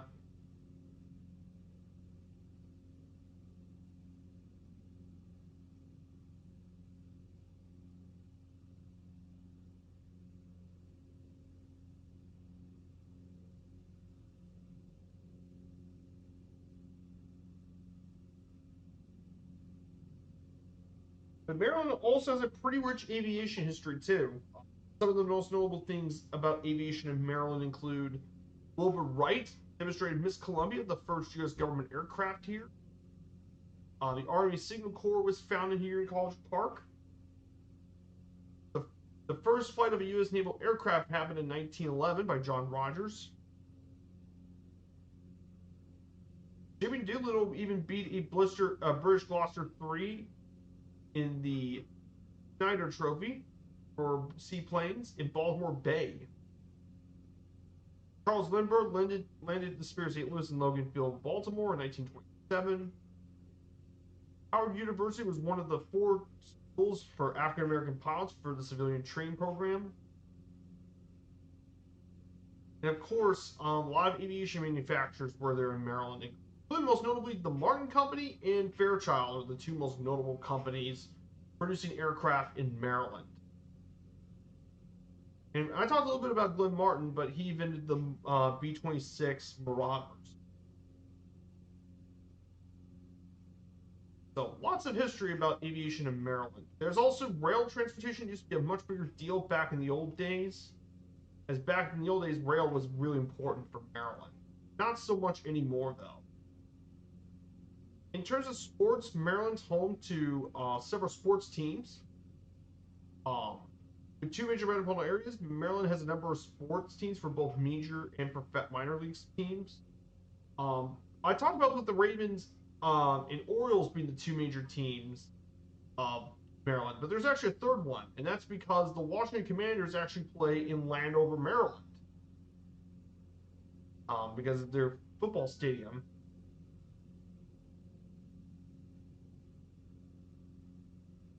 But most notably, Maryland's home to its collegiate team, the Maryland Terrapins, which is named after their state reptile.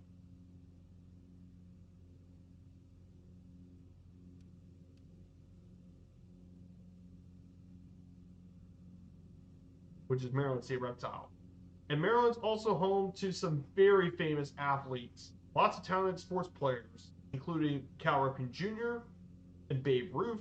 But in addition, Maryland's also home to other athletes, including Johnny Unitas, played in Baltimore, Brooks Robinson, Frank Robinson, Michael Phelps, Jimmy Fox, Jim Parker, and Wes Unseld are other people involved with Maryland's athletes.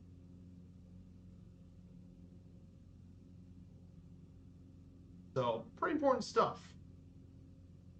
Hear about the sports in the state of Maryland.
Yeah, you can definitely see.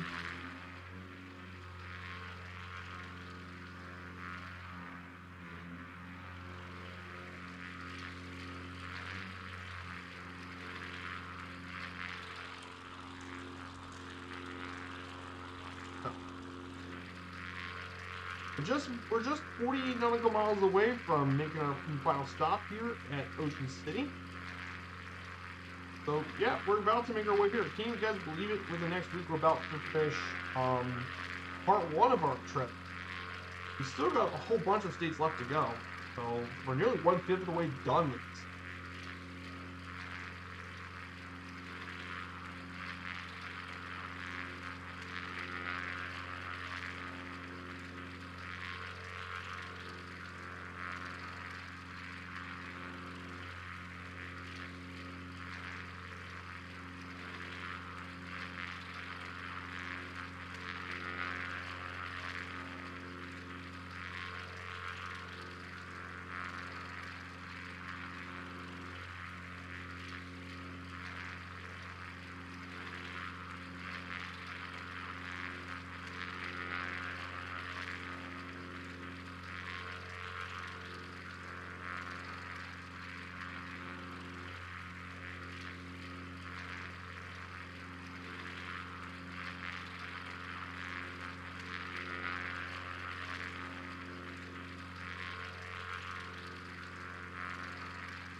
So let's talk about the rest of the Maryland slides. I have two more left to cover. So Maryland has been complete. So let's talk about some fun facts about Maryland.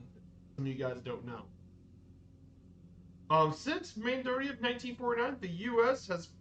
flag has flown continuously over the monument marking Francis Scott Key's birthplace at Terra Rubra Farm in Carroll County, Maryland, part of a joint resolution of Congress.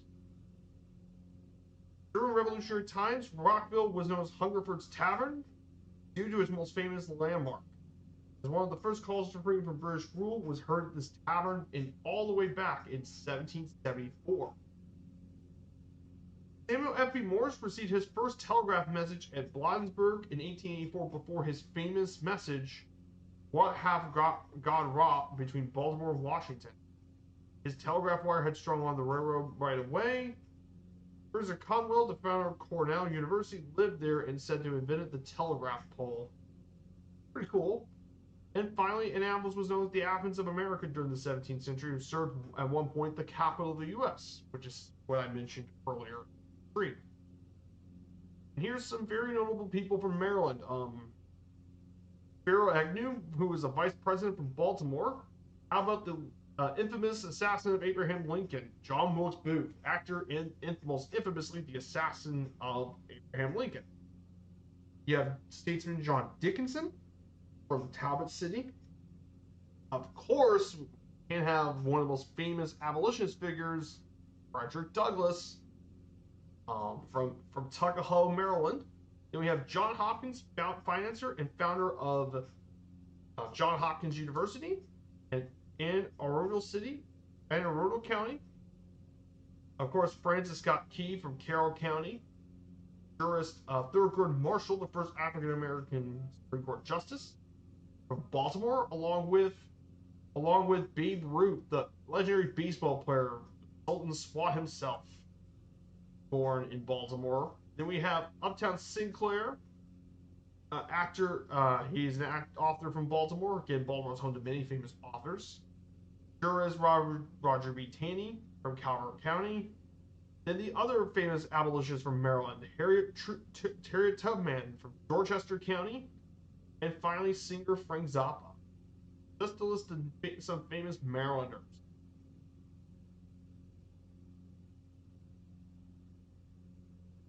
cool stuff. Maryland, a really neat state with a rich history. Also, one of the other really unique things about Maryland is its state flag, one of the most recognizable state flags in the country. And if you never got to look at Maryland's state flag, it's actually the banner of arms of Cecil, second Baron of Baltimore. Cecil Calvert's Baron of Arms. It consists of the arms of his father, quartered with those of his grandmother. As a result, it became Maryland's state flag in 1904, which gave Maryland one of the most unique state flags in the country. It's a banner of arms. Basically, it's like a heraldic flag. Makes it one of the most unique.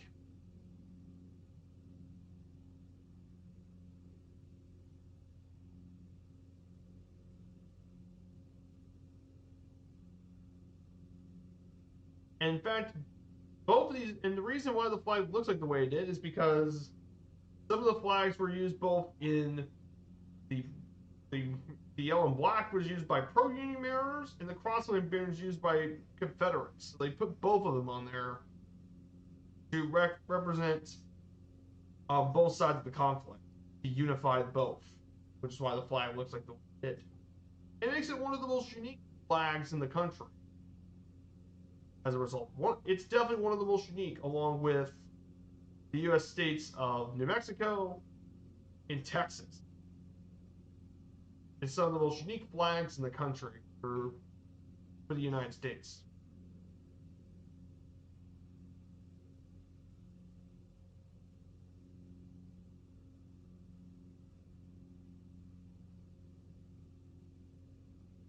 Yeah, really cool stuff.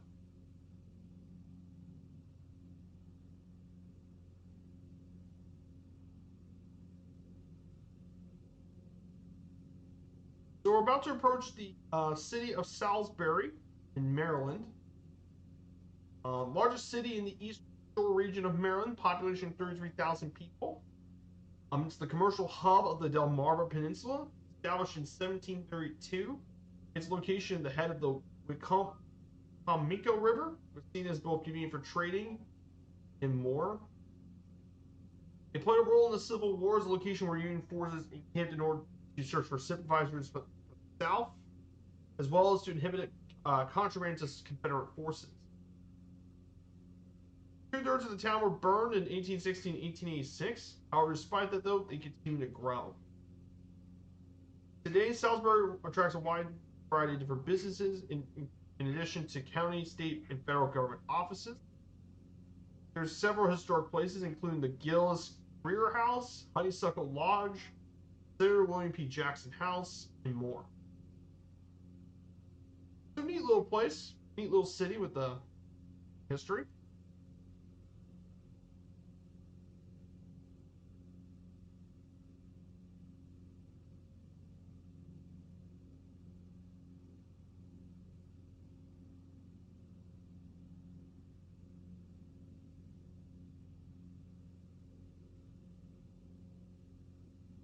Pretty cool little place.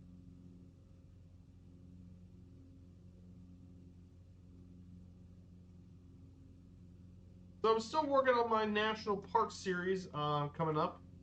Currently about finishing up on Bryce Canyon. You guys probably know one of the more unique national parks in Utah. It's one of Utah's big 5 national parks, along with Zion, Canyonlands, Arches, and Capitol Reef.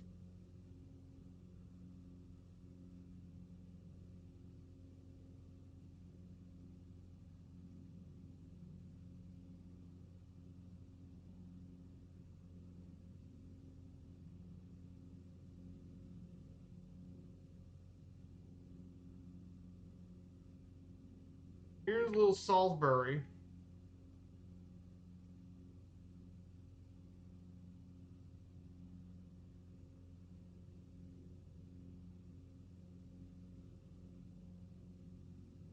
We're gonna turn left.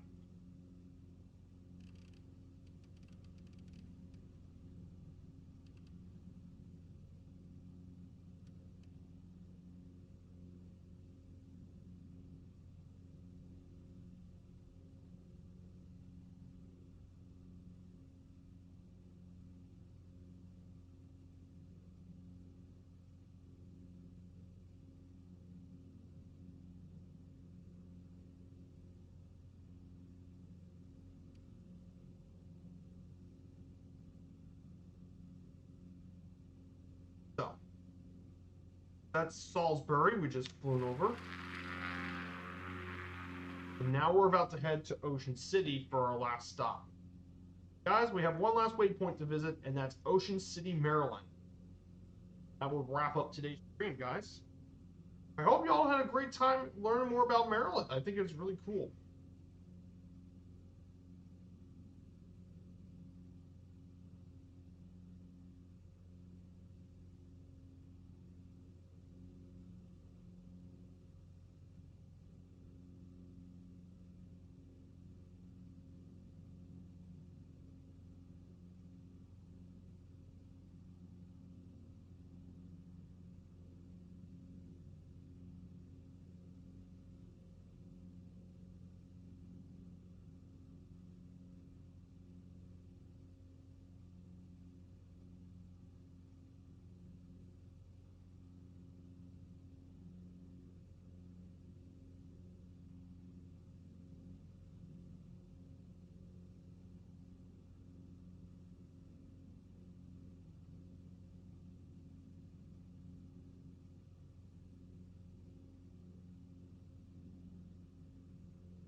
So, Ocean City, Maryland will be our final stop of the day. Here is Ocean City, Maryland.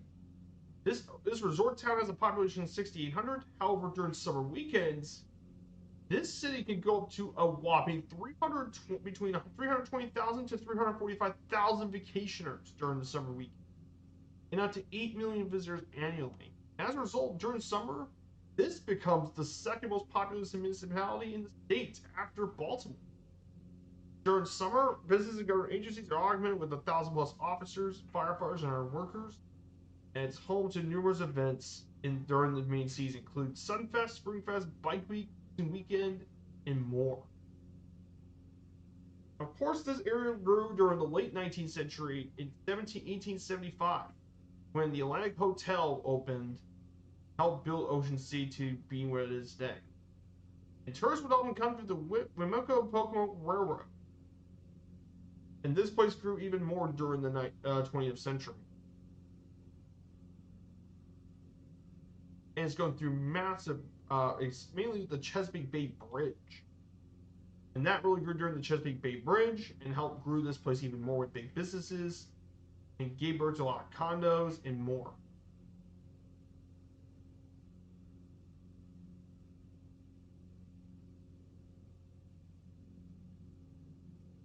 And even more.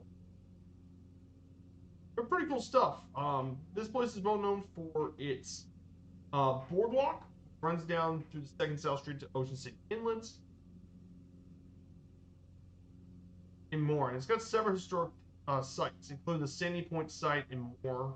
But the big thing that this area is most known for is all of its various events.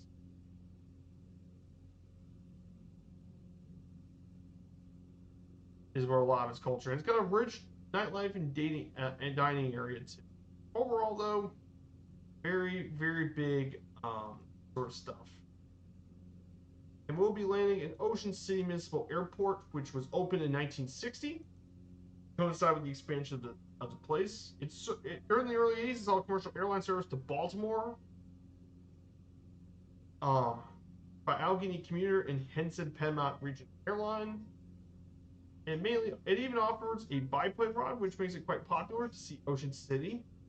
However, the most notable thing this airport is most well known for was in 1994, Jimmy Mathis piloted a Cessna 172 solo from Ocean City to Long Beach, California, becoming the youngest solo aviator ever to fly cross country. He still is the youngest to do it. Pretty cool stuff about Ocean City Airport. So we'll fly over Ocean City and then we'll make a landing here at Ocean City Municipal to wrap up the day.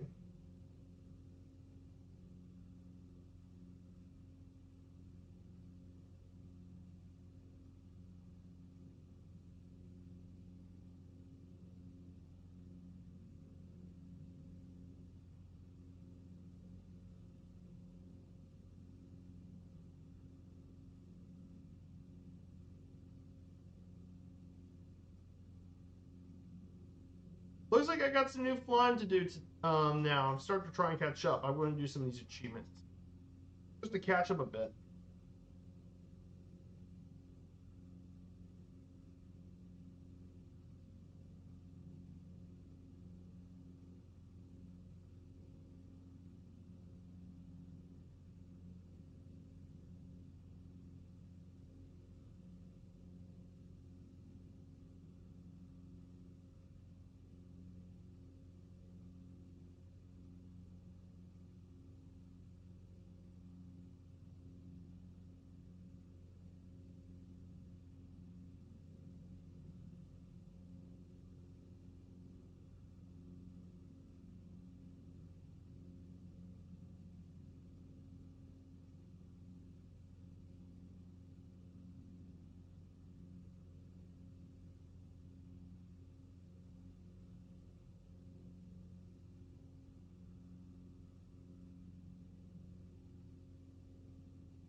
Great day out here today.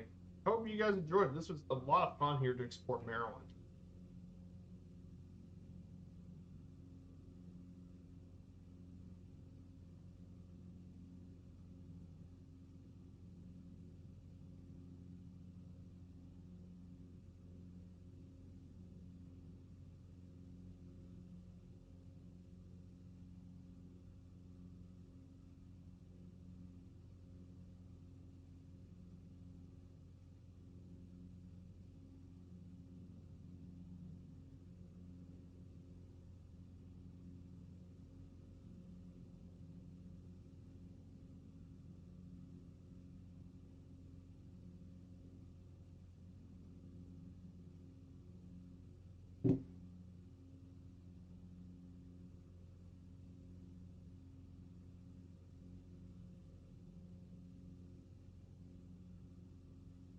So guys, I hope you guys enjoyed this stream and enjoyed the information here for today about Maryland. So lots of stuff's been going on.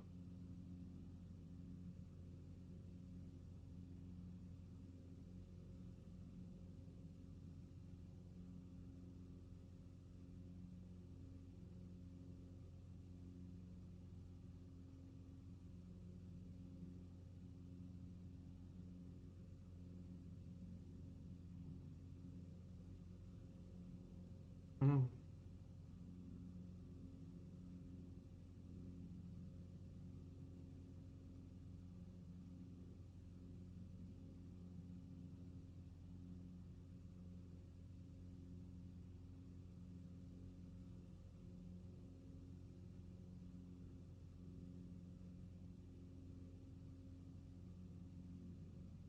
Here it is, a bit of Ocean City coming up. Here's Ocean City, Maryland.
Here's Ocean City.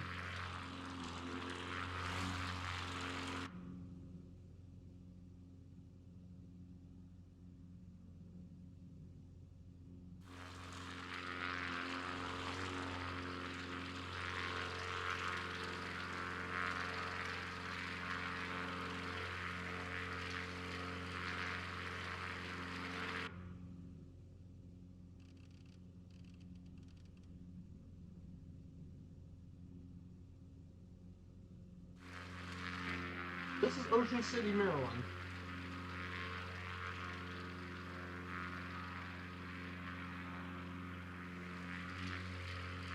And there's that Maryland coastline. Oh. We'll make our landing here very shortly. We'll land runway 32 and we'll wrap up the stream there. We'll wrap things up and we'll get things going.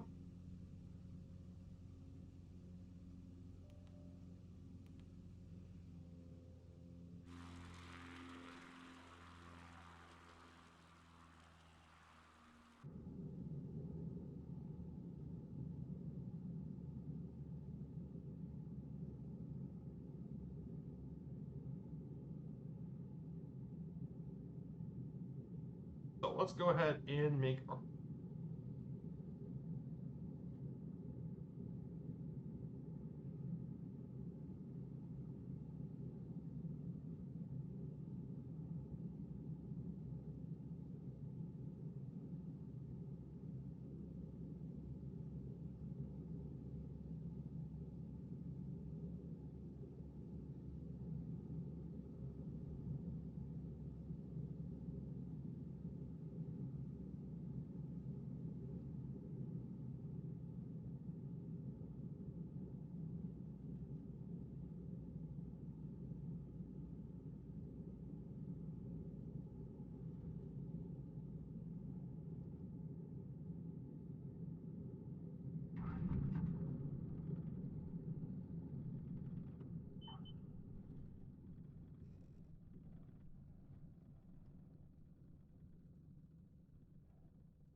well, guys, that's it, everyone. Welcome to Ocean City. So that's it, guys. This is our final stop here. So, guys, thank you all so much for coming by on today's stream and enjoying the content here. Maryland was definitely a really cool state to visit. And like I said, lots of diversity with between the various sceneries, mountains to plateaus and coastal plains. No wonder they call America in miniature. So we'll be back on Wednesday. We'll be in the Palace PC-12 and we'll do some flying in Nepal and Bhutan. So guys, thank you all so much here, and we'll see you guys soon. We're going to go ahead and set up the raid and say hello to who we're raiding here today. I think we're going to raid Kaharia today. We're going to raid her channel, so stay around for her stream. Take care, everyone, and have a great Sunday. Goodbye, everyone, and see you all soon.